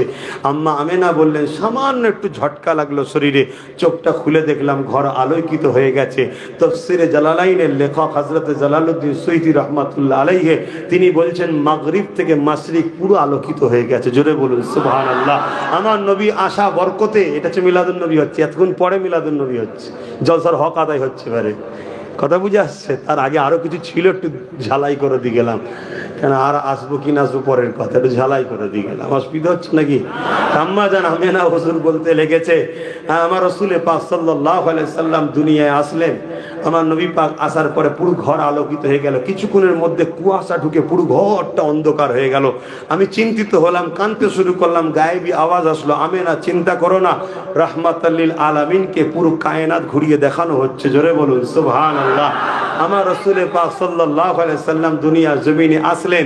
শাম দেশের কি বলে পারস্যতে 1000 বছরের একটা আগুনের পুজো হতো। পারস্যই 1000 বছরের অগ্নি কোনোদিন বন্ধ হয়নি। আমার নবী যেই দুনিয়া আসলো দপ করে আগুনটা বন্ধ হলো। জোরে বলুন সুবহানাল্লাহ। আমার নবী পাক সাল্লাল্লাহু আলাইহি সাল্লাম দুনিয়ায় আসাতে কিসরা কাসাব সব আস্তে আস্তে তাদের যে বাড়ি ফাটল ছিল, তার অহংকারী করতো, যেমন টাইটানিক জাহাজ অহংকার করতো, তাদের দেওয়াল ফেটে গেল। জোরে বলুন সুবহানাল্লাহ। সব যা ঘটনা ঘটছে এগুলোকে আরবিতে বলা হয় মোজেজা। মোজেজা নবীদের দ্বারা হয়, নবী শিশু নবী হয়ে এসেছে। জোরে বলুন সুবহানাল্লাহ। কথা বুঝে আসছে তো নাকি? এবারে চলে আসুন, আরবের স্টাইল ছিল হুজুরের, আরবের স্টাইল ছিল সন্তান হলেই না গ্রাম্য এলাকায় দেয়। যেমন আপনাদের এটা ব্যাঙ্গালোর, এখানে দেখুন বিহারি পাওয়া যাবে, উত্তরপ্রদেশের পারে উড়িয়া পাওয়া যাবে, বাঙালি পাওয়া যাবে, হাজার রকম মানুষ। এখানের ভাষাটাও কেমন, সবার একটু টুলি হাজার রকম খিচড়ি ভাষা, তাই তো নাকি? তা যে মেন যে মাতৃভাষা সেটা যাতে পায় আরবের, তাই বাচ্চা হওয়ার সাথে সাথে গ্রাম্য এলাকায় দিত। তো আমার রাসূল পাক সাল্লাল্লাহু আলাইহি সাল্লামকে অনেক বড় কথা দুদুমা হালিমা নিয়ে যাচ্ছে। দুদুমা হালিমার উটনি ছিল বড় দুর্বল, খোঁড়া ছিল, পায়ে চোট ছিল, রুগা ছিল, দুর্বল ছিল, কারণ গরিব ছিলেন হালিমা হুজুর। আমার নবীকে যেই কোলে করে উঠলো, অমনি দুম্বা ওই উটনি বড় শক্তিশালী মজবুত হয়ে গেল। জোরে বলুন সুবহানাল্লাহ। আম্মা হালিমা বুঝতে পেরেছে কারিশমাই বাচ্চার থেকে হচ্ছে, কিছু একটা হবে, কিন্তু বাচ্চা নবী হবে তখনও জানতো না। এখানে আরো একটা কথা আপনাদেরকে শোনাবো, আশা রাখছি যাদের দিলে নবীর প্রেম আছে তাদের মুখ হাসিতে ফুটে যাবে। জোরে বলুন সুবহানাল্লাহ। নবী শোনেন, মুমিন আর মুনাফিক চিনতে গেলে হুজুরকে সামনে আনতে হয়। নামাজদের চেনা যায় না, রোজাদের চেনা যায় না, হজদের চেনা যায় না, কোরআন তেলাওয়াতের চেনা যায় না, দাড়িতে চেনা যায় না, টুপিতে চেনা যায় না। আরে দাড়ি তো শিখ পাঞ্জাবিদের আছে, রবীন্দ্রনাথ টেগোরেরও আছে, তা কি করবো আমি? মুমিন চিনতে গেলে হুজুরকে সামনে আনতে হয়। হুজুরের কথা শুনে যার চেহারায় খুশি ফুটবে, জানতে হবে দিলে ইমানের নূর আছে। জোরে বলুন সুবহানাল্লাহ। হতে পারে তার ডালপালা গাছপালা ফল টল পাতাগুলো একটু কম, তার মানে আমল কম, কিন্তু এর ভিতটা মজবুত আছে, গোড়া মজবুত আছে, আজ কম কালকে অনেক বড় হবে। জোরে বলুন সুবহানাল্লাহ। আমি যে কথা বলতে যাচ্ছিলাম, একটা হাদিস আমরা সবাই জানি, কি হযরতে ফারুক আজম যখন কাবা তওয়াফ করতে যাচ্ছিলেন, তওয়াফ করার সময় হাজারে আসওয়াদের সামনে গেলেন, যে বলেছিল পাথরকে, পাথর তুই একটা পাথর, তুমি আমার নাফাও দিতে পারবি না, উপকারও করতে পারবি না, আর ক্ষতিও করতে পারবি না, কিন্তু আমি দেখেছি হুজুরের ঠোঁট লেগেছে, হুজুরের লাভ লেগেছে, তাই আমি তোকে চুমা দিচ্ছি। জোরে বলুন সুবহানাল্লাহ। হযরতে আলী রাদিয়াল্লাহু তাআলা আনহু পাশে দাঁড়িয়েছিলেন। হযরতে আলী হুজুরকে কি বলা হয়? এলেমের দরজা। জোরে বলুন সুবহানাল্লাহ। নবী বললেন আমি এলেমের শহর, হযরতে মাওলা আলী হলেন এলেমের দরজা। তা হযরতে আলী হুজুর সঙ্গে সঙ্গে এলেমের দরজা খুললো। কি খুললো? ও ভাই ওমর, পাথর ঠিকই কথা, উপকারও করতে পারে না, ক্ষতি করতে পারে না, কিন্তু এটা সে পাথর নয়। এ পাথরকে আল্লাহ বড় পাওয়ার শান মর্যাদা দিয়ে পাঠিয়েছে। জোরে বলুন সুবহানাল্লাহ। এই পাথরের দুটো কাজ। কটা কাজ? কটা কাজ? দুটো। যখন কোনো মুমিন এসে পাথরকে চুমা দেয়, তার গুনাহ জীবনে যা থাকে পাথর টেনে নেয়, জোরে বলুন সুবহানাল্লাহ। আর কোনো মুনাফিক যখন এই পাথরকে চুমা দেবে, এর ফটো স্ক্যান হয়ে রয়ে গেল, কিয়ামতের দিন বলবে আল্লাহ এই মুনাফিক ছিল। শুনছেন না শোনেননি? হাজারে আসাদে চুমা দেওয়ার জন্য মারপিট করছে। ওহ, কিভাবে গুনাহ মাফ হবে? ভুকা কুতে গেলে ইসলামে ঠেলাঠেলি করা হারাম, আর চুমা দেওয়া সুন্নাত। সুন্নাত করতে গিয়ে হারাম কাজ করে ফেলছে, হুঁশি নাই। কথা বুঝে আসছে? আমি যখন গিয়েছিলাম, আমি তো ওইভাবে কোনোভাবেই হলো না। লাস্টে নামাজের সময় হয়ে যায়, হাজি সালাত তারিখ সালাত বলছে, আমি দাঁড়িয়ে গেছি। দাঁড়াবার পরই মুরব্বীদের ঘরে ধরে ধরে সব চুমা দিচ্ছে, বয়স্ক লোকেদের ঘরে, তারা বেচারি পারে না বলে। আমি চিন্তা করছি, আল্লাহ আমি যদি ঢুকি তো বার করে দেবে, কেন তো মুরব্বী নয়। 16 গিয়েছিলাম, 16, তখন তো আরো জন ছিলাম। তো যখন গেছি আমাকে দেখছে, পুলিশগুলো দেখছে, আর আমি ইচ্ছা করে একটু কুঁজো ভাঁড় লিচ্ছি যাতে করে দূর থেকে মনে করে মুরব্বী। কিন্তু পুলিশটা হেসে ফেলেছে, কিছু বলেনি, সব কেসমতের ব্যাপার, সে কি আর বোঝে নে। যাওয়ার পরে আল্লাহ চান্স মিলিয়েছে, বলুন আলহামদুলিল্লাহ। তো যাক, আমি যেটা বলতে চাইছি, এই পাথরে চুমো দিলে, মোমেন যদি চুমা দেয়, মোমেনকে যে রসুলকে জানের থেকে বেশি ভালোবাসে, জোরে বলুন সুবহানাল্লাহ, যার দিলের থেকেও কাছে হুজুর আছে, জোরে বলুন সুবহানাল্লাহ। আল্লাহ কোথায় আছে? আমাদের শাহরগের থেকেও কাছে। কোথায় আছে? শাহরগের থেকেও কাছে। শাহরগ যদি কেটে যায়, কিছু সময় হলেও মানুষ বেঁচে যায়, কিন্তু জান বেরিয়ে গেলে মানুষ বাঁচে? হুজুর জানের থেকেও কাছে, জোরে বলুন সুবহানাল্লাহ। হুজুরকে জানের থেকেও কাছে কে করেছে? কেন করেছে? আল্লাহ এত দূরে আছে, হুজুর কারো বেশি ঠেলে দিয়েছে কেন? না, হুজুর তো ধরে নিয়ে আসবে। কথা বুঝে আসছে না? নাই, যে ধরে নিয়ে আসবে তাকেই তো কাছে আসতে হবে। কারণ আল্লাহকে ছোঁয়া যায় না, ধরা যায় না, অনুভব করা যায় না। হুজুরকে ছোঁয়াও যায়, ধরাও যায়, দেখাও যায়। তো ওটা হচ্ছে আমার পক্ষ থেকে মডেল। ওনাকে ধর, ছোঁ, আন, ওনার কাছে যা, উনি আমার কাছে নিয়ে আসবে। তো যাক, আমি যে কথা বলতে যাচ্ছিলাম, হযরতে ওমর ফারুক হুজুর কি বলল? হুজুরের ঠোঁট লেগেছে। এখন প্রশ্ন, পাথরকে হুজুর চুমু দিয়েছে না পাথর হুজুরকে চুমা দিয়েছে? জোরে বলুন সুবহানাল্লাহ। এটা একটা প্রশ্ন হতে পারে না? পারে না? হ্যাঁ, এইটা একটু দেখা যাক। এ বিষয়ে একটা তারিখের কথা বলি। হযরতে দুদমা হালিমা মা রাসূলুল্লাহকে কোলে নিয়েছে, কোলে নিয়ে আল্লাহর কাবা দিয়ে রওনা দিয়েছে। কেননা হালিমা ভাবতে লেগেছে, আবার কবে মক্কায় আসা হবে না হবে, আল্লাহর ঘরকে একটু তওয়াফ করে নি। তওয়াফ তখনও ছিল। অনেকের ধারণা হুজুরের আব্বা আম্মা দিনের মধ্যে ছিল না, নাউজুবিল্লাহ। হুজুরের আব্বা আম্মা দাদা জান হযরত ইব্রাহিম নবী দিনে ছিল।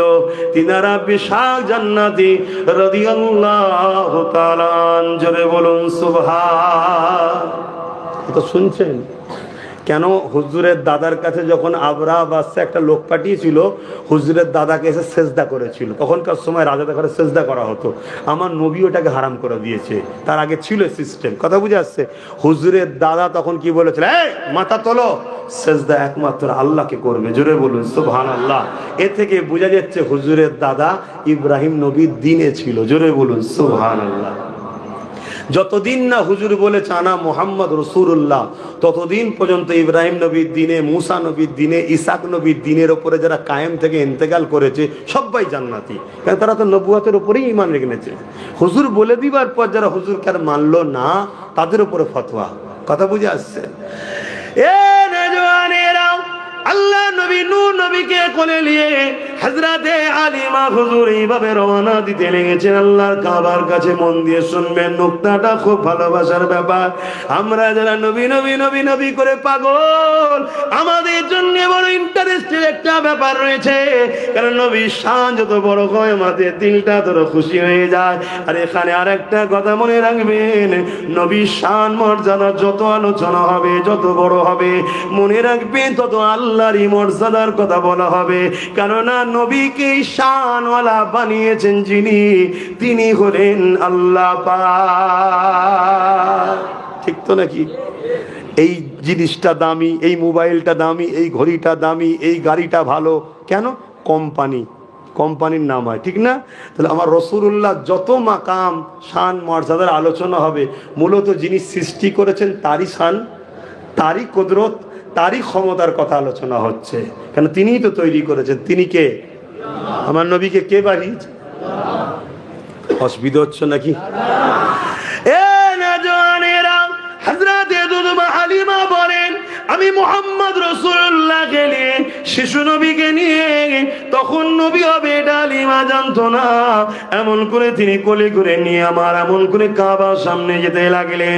হযরতে হালিমা বলতে লাগলেন, এই জান্নাতি পাথরটাকে মুহাম্মদকে একটু চুমা খাওয়ায়। কেন জান্নাতি পাথর? হালিমা জানে না এই পাথরটা তৈরি হয়েছে ইনার নূর থেকে। কেন জান্নাত তৈরি হয়েছে আমার রাসূলুল্লাহ নূর থেকে। জান্নাতকে জিজ্ঞাসা করা হয়েছে, জান্নাতে তোর জন্য তো আমরা পাগল, তোর জান্নাতটাকে? জান্নাত বলছে, আমার জান্নাত হলো মুহাম্মাদুর রাসূল। এ নওজওয়ান তরুণেরা, হযরতে দুদমা হালিমা বলেন, যখন আমি এই নিয়ত করে মুহাম্মদ রাসূলকে এই পাথরকে চুমা দেবো বলে আর কোল থেকে যখন আঘাতে লাগলাম, আমি হালিমা অবাক হয়ে গেলাম। ওই কাবায় লেগে থাকা পাথরটা শূন্যে ভেসে যেমন চুম্বক টানে আমার রাসূলুল্লাহ ঠোঁটে লেগে যায়। এ থেকে বলতে আমি বাধ্য হচ্ছি, রাসূলুল্লাহ পাথরকে চুমা দেয় রে, পাথর আমার নবী ঠোঁটে চুমা দিয়ে নিজেকে ধন্য বানিয়েছে। সেই নবীকে ভালোবাসেন, প্যার করেন, মহব্বত করেন। এই যে তোমরা হাসছো, এতে ঈমান চলে যাবে জানো? ওই ও যে বলছে লাব্বাইকা ইয়া রাসূলুল্লাহ, এই যে হাসছো, ঈমান চলে যাবে। এর কি করার জিনিস নয়। সবার কণ্ঠের আওয়াজ ক্ষমতা সমান নয়। ও বলতে গিয়ে বসে যাচ্ছে, কিন্তু দিল থেকে বলছে। তোমার হাসছো, মনে মনে তওবা করে লাও, জানো না তওবা করে লাও। এর কি করার জিনিস নয়। আমি খুব ঠান্ডা মাথায় বলে যাচ্ছি। এটা কি? হ্যাঁ, কার মাথায় আছে? আমার মাথায়। কে কিনেছে? আমি। কিন্তু এই টুপিটা যদি কারো মাথায় না থাকে, সে কিন্তু কাফের নয়। কিন্তু এই টুপিটাকে কেউ যদি তুচ্ছ তাচ্ছিল্য করে, সে কাফের হয়ে যাবে। এটা হুজুরের পছন্দ, এটা আমার নবীর পছন্দ। কার মাথায় আছে বড় কথা নয়, কে কিনেছে বড় কথা নয়, এটা হুজুরের পছন্দ। তাহলে হুজুরের পছন্দকে তুচ্ছ তাচ্ছিল্য করলে কাফের হয়ে যাবে। পরে নে সুন্নতের স্বভাব নেই, কিন্তু তুচ্ছ তাচ্ছিল্য করলে ঈমান চলে যাবে। এটা হুজুরের সঙ্গে জড়িয়ে আছে। কথা বুঝে আসছে? হুজুরের সঙ্গে জুতো জড়িয়ে থাকার জন্য আল্লাহর আরশে আজিমে উঠার চান্স পেয়েছে। জোরে বলুন সুবহানাল্লাহ। হুজুরকে ভালোবাসেন। এজন্যই তো হুজুর বললেন, প্রত্যেকটা গার্জেনের উচিত 3টে শিক্ষা দিয়ে তার বাচ্চাদের ঘরে। আমরা তো আমাদের বাচ্চাদের দিতে পারিনি 3টে শিক্ষা। আজকে সবাই ডাক্তার বানাচ্ছেন, উকিল বানাচ্ছেন, জজ বানাচ্ছেন, ডিএম বানাচ্ছেন, বিডিও বানাচ্ছেন। বানান, কোনো আপত্তি নেই, করুন। কিন্তু মনে রাখবেন, তামাম পৃথিবীর সব থেকে বড় বিজ্ঞানীকে নিয়ে আসেন, এক জায়গায় বসান। আর আমার ঘরের মাদ্রাসার 8 বছরের বাচ্চাটাকে নিয়ে আসেন, বসান। তামাম পৃথিবীর বড় বিজ্ঞানীকে জিজ্ঞেস করুন 7 তাবক আসমানের ওপরে কি আছে, সে বলবে লা আদরি, জানি না। আমার ঘরের মাদ্রাসার 8 বছরের ছেলেটা বলবে তার উপরে আল্লাহর আর্টস আছে। জোরে বলুন সুবহানাল্লাহ। পৃথিবীর বড় বিজ্ঞানীও আমার ঘরের 8 বছরের ছেলের কাছে ফেল। এটা মুহাম্মদ রাসূলের বাদাউলাত। জোরে বলুন সুবহানাল্লাহ। তাই আমি বলবো, ডাক্তার করুন, ইসলামের নিষেধ না। ইংলিশ পড়ান, আরো সব জেনারেল লাইনে শিক্ষা দেন, অসুবিধে নাই। করতে হবে, কম্পিটিশনের সময় সব শিখতে হবে। কিন্তু হুজুর বললেন 3টে শিক্ষা আগে দাও। প্রথম নম্বর হলো রসুলের প্রেম ও আদবের শিক্ষা দাও। দ্বিতীয় নম্বর, নবীর আহালদের প্রেম আদবের শিক্ষা দাও। 3 নম্বর, কোরআনের শিক্ষা দাও। এখন মাথায় ঢুকতে পারে 3 নম্বর কেন কোরআন বললো। আরে কোরআনের লোডটাকে নিতে গেলে একটা জায়গা তৈরি করতে হবে। ওই মজবুত জায়গাটা হলো হুজুরের প্রেম ও নজরের আহালদের প্রেম। যখন দিলে হবে, দিলটা তখন মজবুত শক্তিশালী হবে, তখন তুমি কোরআনের জ্ঞান রাখতে পারবে। আর না হয় হযরতে আলী হুজুরকে যারা শহীদ করেছিল, সেও বড় কোরআনের পণ্ডিত ছিল। তার মাথায় ঢুকছে না? ঢোকে নেই। হযরত ওমর ফারুক হুজুরকে যারা শহীদ করেছিল, তারাও কোরআনের বড় পণ্ডিত ছিল, কিন্তু এই লোড রাখতে পারে নাই। ওই জন্য লোডটাকে রাখো। তো যাক, আমি অন্যদিকে চলে যাচ্ছি। খারাপ নেবেন? খারাপ লিখছেন নাকি? খবরদার, কোনো জিনিসকে নিয়ে রহস্য করবেন না। আপনার সাউন্ড, সবার সাউন্ড কি সমান? হ্যাঁ, কিন্তু সে দিচ্ছে ভালোবাসায়। লাব্বাইক ইয়া রাসূলুল্লাহ, তার মানে কি? হুজুর আমি হাজির আছি। তো হুজুর হাজির আছি বলার অসুবিধে কি আছে? হুজুর তো জানের থেকেও কাছে আছে। কথা মাথায় ঢুকছে না? ঢোকে না? এই তো সমস্যা কোথায়? সাহাবা হুজুররা বলেছেন ইয়া রাসূলুল্লাহ, সাহাবা হুজুররা বলেছেন 10,000 মাইল দূর থেকে অসুস্থ সাহাবী ছিলেন, তিনাকে জিজ্ঞেস করা হয়েছিল অসুস্থ ভালো হচ্ছে না, বলল আপনি সব থেকে বেশি যাকে ভালোবাসেন তাকে ডাকেন। উনি দাঁড়িয়ে গিয়ে বলেছিল ইয়া রাসূলুল্লাহ, সঙ্গে সঙ্গে সুস্থ হয়ে গিয়েছিলেন। জোরে বলুন সুবহানাল্লাহ। কথা মাথায় ঢুকছে? যাক বাবা, আর আগাচ্ছে না, আপনারাও কাজে খাটাখাটনি মানুষ, আজকে রবিবার ছুটি আছে, কিন্তু তারপরও রাত অনেক হয়ে যাচ্ছে, আর আমারও রোজই ছুটতে হয়, তাই একটু সংক্ষেপ করছি। আসুন হুজুরকে একটু সালাম দেবো আদবের সাথে। এ নবী সালাম।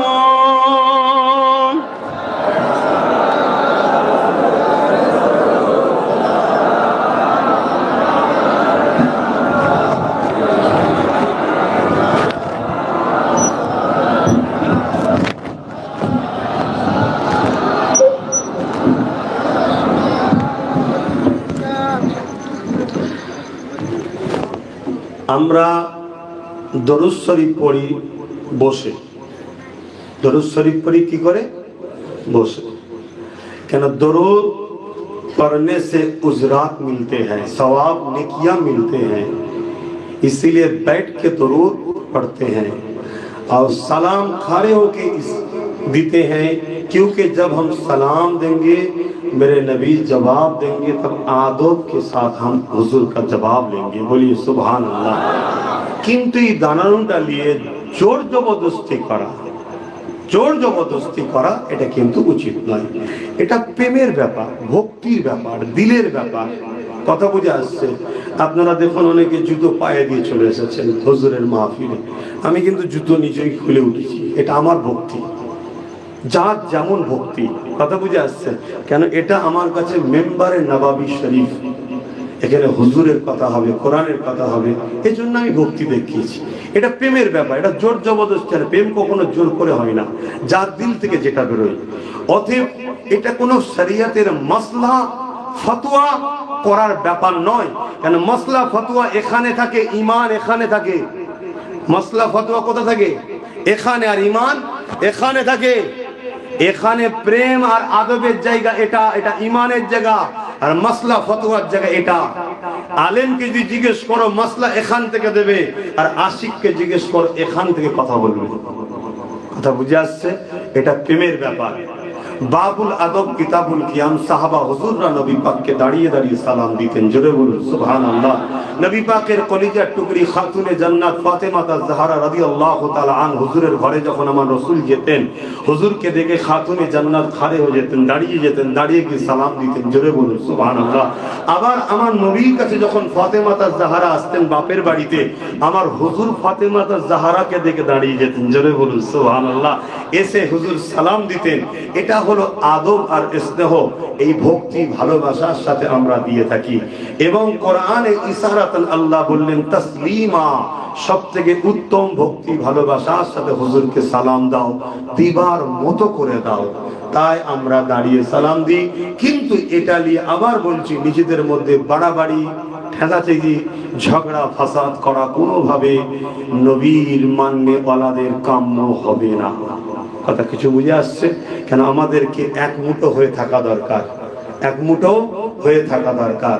অতএব আসুন আমরা প্যার ভরা ভালোবাসায় উচ্চ আওয়াজে দাঁড়িয়ে দাঁড়িয়ে হুজুরকে সালাতু সালামের নজরানা পাঠাবো। ইয়া নবী সালাম, ইয়া রাসূল, ইয়া হাবিব সালাম, সালামাতুল্লাহ,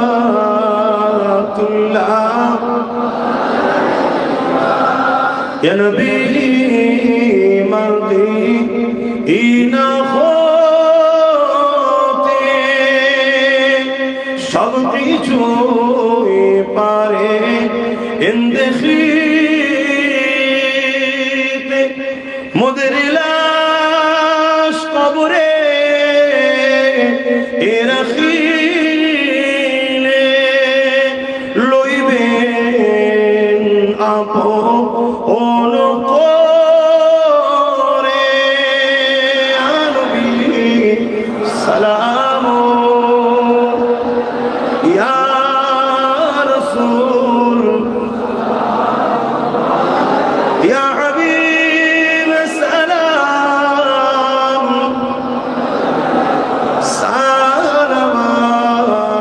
সালামাতুল্লাহ आप सुल्ताने मदीना महबूबे ओहियो ओ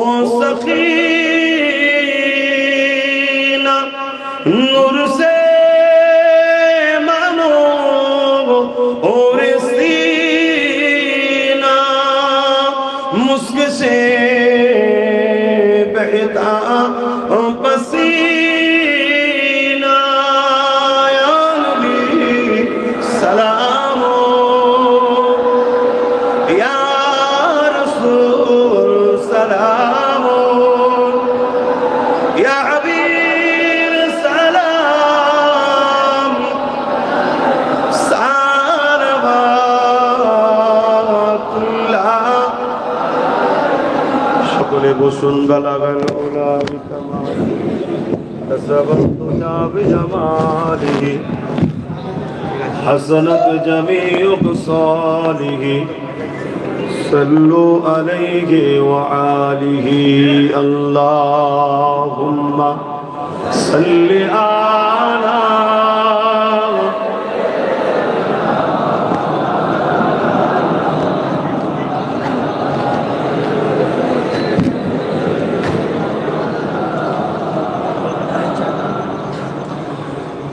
सय्यदुल अंबिया खातमुल मुरसलीन सय्यदुल अंबिया खातमुल मुरसलीन मेरे प्यारे नबी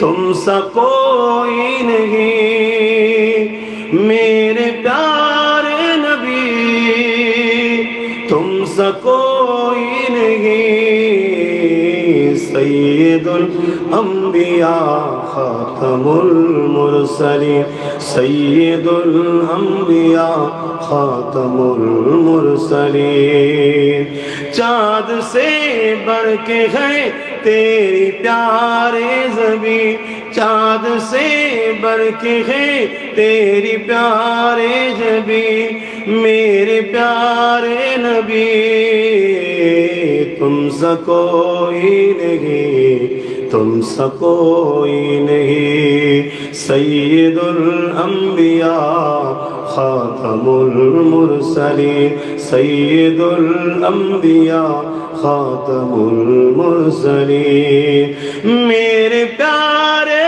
नबी तुम सा कोई नहीं है सहाबा सितारे तो चाँद आप है सहाबा सितारे तो चाँद आप है बल्कि उस चाँद से ज्यादा अब हंसी बल्कि उस चाँद से ज्यादा अब हसीन सय्यदुल अंबिया खातमुल मुरसलीन सय्यदुल अंबिया खातमुल मुरसलीन मेरे प्यारे नबी तुम सा कोई नहीं आका मेरा जुआ लू का क्या शान है आका मेरा जुआ लू का क्या शान है आप तो हो गए लाम खान के मखीन যেখানে কোনো মাকান নাই সেখানে আমার রাসূল গেছে কোথায় আল্লাহর আরশের উপরের বাবা জোরে বলুন সুবহানাল্লাহ যেখানে কোনো অফ নাই কাল নাই সেকেন্ড নাই টাইম নাই মাকাম নাই সেখানেও হুজুর গেছে কথা মাথায় ঢুকছে? হুজুর নূরের জগৎ থেকে আনে বাসারিয়াতের জগতে দেয়, তাই হুজুর নূর ওয়ালা মানুষ। জোরে বলুন সুবহানাল্লাহ। आका मेरा जवालों का क्या शान है, आप तो हो गए लामकान के मकीन। सैयदुल अंबिया खातमुल मुरसलीन, सैयदुल अंबिया खातमुल मुरसलीन। मेरे प्यारे नबी तुम सा कोई नहीं, सैयदुल अंबिया खातमुल मुरसलीन। अल्लाहुम्मा सल्ली अला।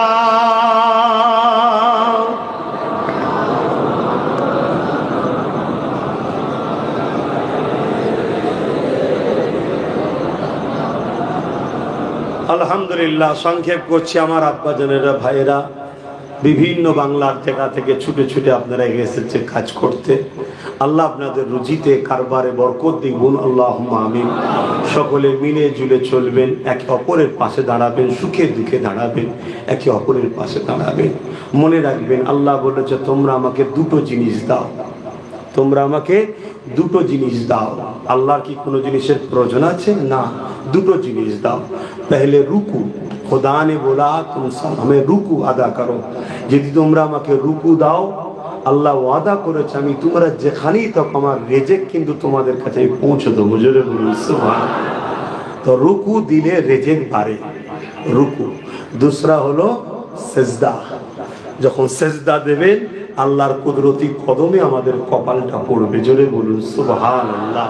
যে আল্লাহ আমাদেরকে কত সুন্দর করে বানালো, দেখুন না, দুটো চোখ দিয়েছে, কান দিয়েছে, হাত দিয়েছে, পা দিয়েছে, সেই আল্লাহকে সিজদা দেন, রুকু দেন, সিজদা দেন। তাই আমি বলবো প্রত্যেকেই, আপনি যদি খুব ব্যস্ত থাকেন কোনোদিন কারবারে, আপনি আপনার কারখানাতেই নামাজ আদায় করে নিন। নামাজকে ইচ্ছা করে কাজা করবেন না, নামাজ পড়ুন, নামাজ পড়ুন। নামাজ পড়লে আপনার অন্তরে শান্তি পাওয়া যাবে, নামাজ পড়লে বালা মুসিবত দূর হবে, নামাজ পড়লে রুজিতে বরকত হবে। নামাজ রসুল বলছেন আমার চোখের ঠান্ডা। জোরে বলুন সুবহানাল্লাহ। যদি আমরা হুজুরকে ভালোবাসি, হুজুরের চোখের ঠান্ডা হলো নামাজ, তাই নামাজ পড়ুন, হুজুর চোখে ঠান্ডা হবে। জোরে বলুন সুবহানাল্লাহ। হুজুর যখন চলে যাচ্ছেন দুনিয়া থেকে, আমাদের মধ্যে অনেকের আলোচনা আছে 12 রবিউল আউয়ালে হুজুর চলে গেছে, এটা সহি নয়। 12 রবিউল আউয়ালে হুজুর চলে গেছে, এটা সহি কথা নয়। কেন?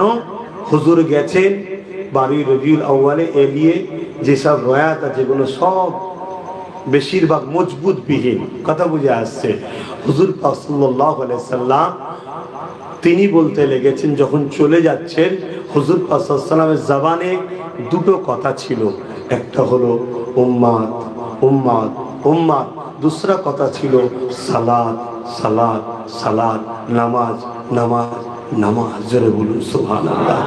নামাজই আমাদেরকে বুঝিয়ে দেয় আমরা অহংকারী নয়, নামাজই আমাদেরকে ফারাক করে দেয় আমরা মুশরিক নই, নামাজই আমাদেরকে বুঝিয়ে দেয় যে আমরা আল্লাহ তোমার দাস, তোমার দাসী, তাই তোমার কাছে আমরা মাথা নত করি। তাই নামাজ কোনোভাবে আমার যুবকরা ছাড়বেন না। যদি ব্যস্ত থাকেন, জামাতে যদি আসতে নাও পারেন, একা আদায় করে নেবেন। জামাতে পড়লে 27 গুণ সওয়াব বেশি, কিন্তু একা যে হবে না তা নয়, একা হবে। উম্মতে মুহাম্মাদির জন্য পুরো জমিনটাকে আল্লাহ মসজিদ করে দিয়েছে। জোরে বলুন সুবহানাল্লাহ। আপনি এমন একটা কাজে আছেন, খুব ব্যস্ত, আপনার অনেক বড় অর্ডার, দেখছেন আমি যেতে গেলে দেরি হবে, তা বলে আপনি নামাজ ওখানেই পড়েলেন, পড়লে কিন্তু কাজা করবেন না, সঙ্গে সঙ্গে আদায় করুন।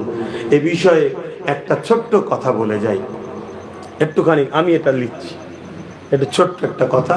সেটা হলো হযরতে মূসা আলাইহিস সালাম তুর পাহাড়ে গেছেন। তুর পাহাড়ে গিয়ে আল্লাহ পাকের সঙ্গে কথা বলছেন। কথা বলতে বলতে আল্লাহকে বলছেন, আল্লাহ আমি মূসা, সবাই শুনছেন তো নাকি? একটুখানি খুব জোর 5 মিনিট, ওরে বাবা অনেক বেজে গেছে। মূসা আলাইহিস সালামকে বলছেন, আল্লাহকে বলছেন, আল্লাহ আমি তো আপনার সঙ্গে কথা বলেছি, আর কি কেউ আপনার সঙ্গে কথা বলবে? শুনছেন? মূসা আলাইহিস সালাম বললেন, যখন এ কথা বললেন, আল্লাহ তখন বলছে, মূসা তুমি আমার সঙ্গে কথা বলছো কোথায়? বলছে আল্লাহ তুর পাহাড়ে এসে। তুমি আমার সঙ্গে কথা বলছো, তোমার আমার বীজখানে ডিফারেন্স, দূরত্ব কত আছে? মুসা আলাইহিস সালাম বলছেন কতটা হবে আল্লাহ আপনি ভালো জানেন, তবে হয় আমি পাহাড়ের নিচে আপনি ওপরে। আল্লাহ বললেন না, তোমার আমার বীজখানে 70,000 নূরের পর্দা আছে। একটা নূরের পর্দার থেকে আরেকটা নূরের পর্দার রাস্তা হলো 70,000, এই 10,000 বছরের রাস্তা। জোরে বলুন সুবহানাল্লাহ। এ মুসা, তুমি আমার সঙ্গে কথা বলো টাইম ফিক্সড, কিছু সময়ের জন্য। আর আমার একদল স্পেশাল বান্দা বান্দি আছে, তারা আমার সঙ্গে যত খুশি কথা বলবে, যেখানে খুশি দাঁড়িয়ে কথা বলবে। তারা যখন কথা বলবে 70,000 নূরের পর্দা তুলে দিয়ে একেবারে সামনাসামনি কথা হবে। জোরে বলুন সুবহানাল্লাহ। মুসা আলাইহিস সালাম বলছেন আল্লাহ তারা কারা কি জানতে পারি?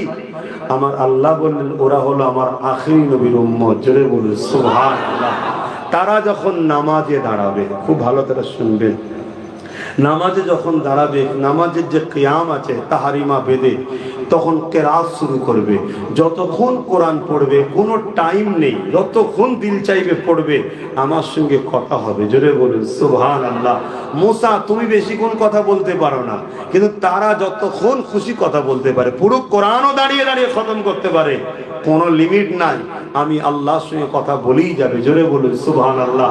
দ্বিতীয় নম্বর, তারা যখন আমার নামাজে দাঁড়াবে, সমস্ত নূরের পর্দা তুলে দিয়ে একেবারে আমি আল্লাহ কুদরতি ভাবে তাদের কাছে হাজির হয়ে যাই। জোরে বলুন সুবহানাল্লাহ। এই নামাজকে যদি ছেড়ে দাও যুবক, তাহলে আমাদেরকে তো যারা সোজা হয়ে দাঁড়াতে পারে না, যারা আমাদের দরজার গোড়ায় এসে পারমিশন নিত এন্ট্রি হতে পারবো, তারা আজকে আমাদেরকে পিটিয়ে যাচ্ছে। কারণ কি? আমরা মসজিদের আওয়াজ ছেড়ে দিয়েছি, আমরা খোদার ঘরকে ভালোবাসা ছেড়ে দিয়েছি, তাই আমাদের ঘরে খোদা অশান্তি লেগেই রেখেছে। তা আসুন আল্লাহর নামাজকে আমরা মজবুত করে ধরি, হুজুর যেভাবে আমাদেরকে পড়তে বলেছে সেভাবে পড়ি, হুজুরের মহব্বত ভালোবাসা ইমান হালে রেখে পড়ি। দেখবেন আবার আল্লাহ আমাদের ঘরে তাজ ও তক্তা সব ফিরিয়ে দেবে, আবার শান ওয়ালা হব, আবার ইমাম মেহেদী সাল্লাম আসবে, আবার আমরা তিনার সৈন্য হয়ে পুরো পৃথিবীতে শান্তি ও আমান আমরাই প্রতিষ্ঠিত করব। জোরে বলুন সুবহানাল্লাহ। এতে ভয় খাবারও কিছু নেই, লজ্জা করারও কিছু নেই। বলেছি আমি দায়িত্ব নিয়ে বলছি, চিন্তার কিছু। আসেন কথা আর নয়, দরুদ শরীফ সূরা ফাতিহা ইখলাস শরীফ পড়ুন, দোয়া চাওয়া হবে। কিছু তেলাওয়াত আছে, কিছু তাবারুক করেছে প্যাকেট যাবে। বাইরে যারা আছে তারা যদি আগে লেলাই তুই আর পাবেই না। তো বাইরে আছো তো, ও যারা হুড়ো দিচ্ছ ওরা কারা? প্যাকিং করছে না না, জলসা যদি বাইরে থেকে শোনে আলাদা কথা, কেন হক তো এদের বানে না, আগে আগে তো হক এদের। কেন এরা হুজুরের তো মিলাদে মাহফিলে একদম শুরু থেকে এসে এতক্ষণ সময় দিল, অতএব প্রথম তো হক এদের হয়। এরা খাবার পাওয়ার পরে বেঁচে থাকলে যে কোনো ঘুড়ি চিজ বাবা লে আমাদের খাতিরে তোরাও লেবার ভাই, এদেরকে কি ফাটলো দেখার দরকার। আমি কারো ধার ধরে চলি না, আমার স্পেশাল কথা ভাই, কথা বুঝে আসছে। এজন্য দেখবেন আমার সঙ্গে অনেকের পটে না। আমি থোড়াই দিই নাকি তাদেরকে পাত্তা দিই নাকি, আমি কাউকে পাত্তা দিই না। আমি পাত্তা দিই যার মধ্যে হুজুরের প্রেম আছে, আমি তাকে পাত্তা দিই। যার মধ্যে হুজুরের প্রেম নেই, সে আমার দেশের প্রাইম মিনিস্টার হোক, আমার রাজ্যের সিএম হোক, কিচ্ছু পাত্তা দিই না। আমি একদম স্পেশাল কথা বলে যাচ্ছি, যে আমার হুজুরের আমি তার। যদি কোনোদিন হুজুরের গোলামের জুতোটাকেও পরিষ্কার করে দিতে হয় তাও দিতে রাজি আছি, কিন্তু প্রাইম মিনিস্টারের সাথে বসে খানা খেতেও রাজি নয়। কথা কিছু মাথায় ঢুকছে? এবার এই কথা শুনে আপনি আমাকে পাগল ভাববেন কি ভাববেন সেটা আপনার ব্যাপার। তেলাওয়াত করেন, দোয়া চাওয়া হবে, দোয়ার পর তাবারুক দেওয়া হবে, বেরোবেন, বেরোবার সময় দিয়ে হবে।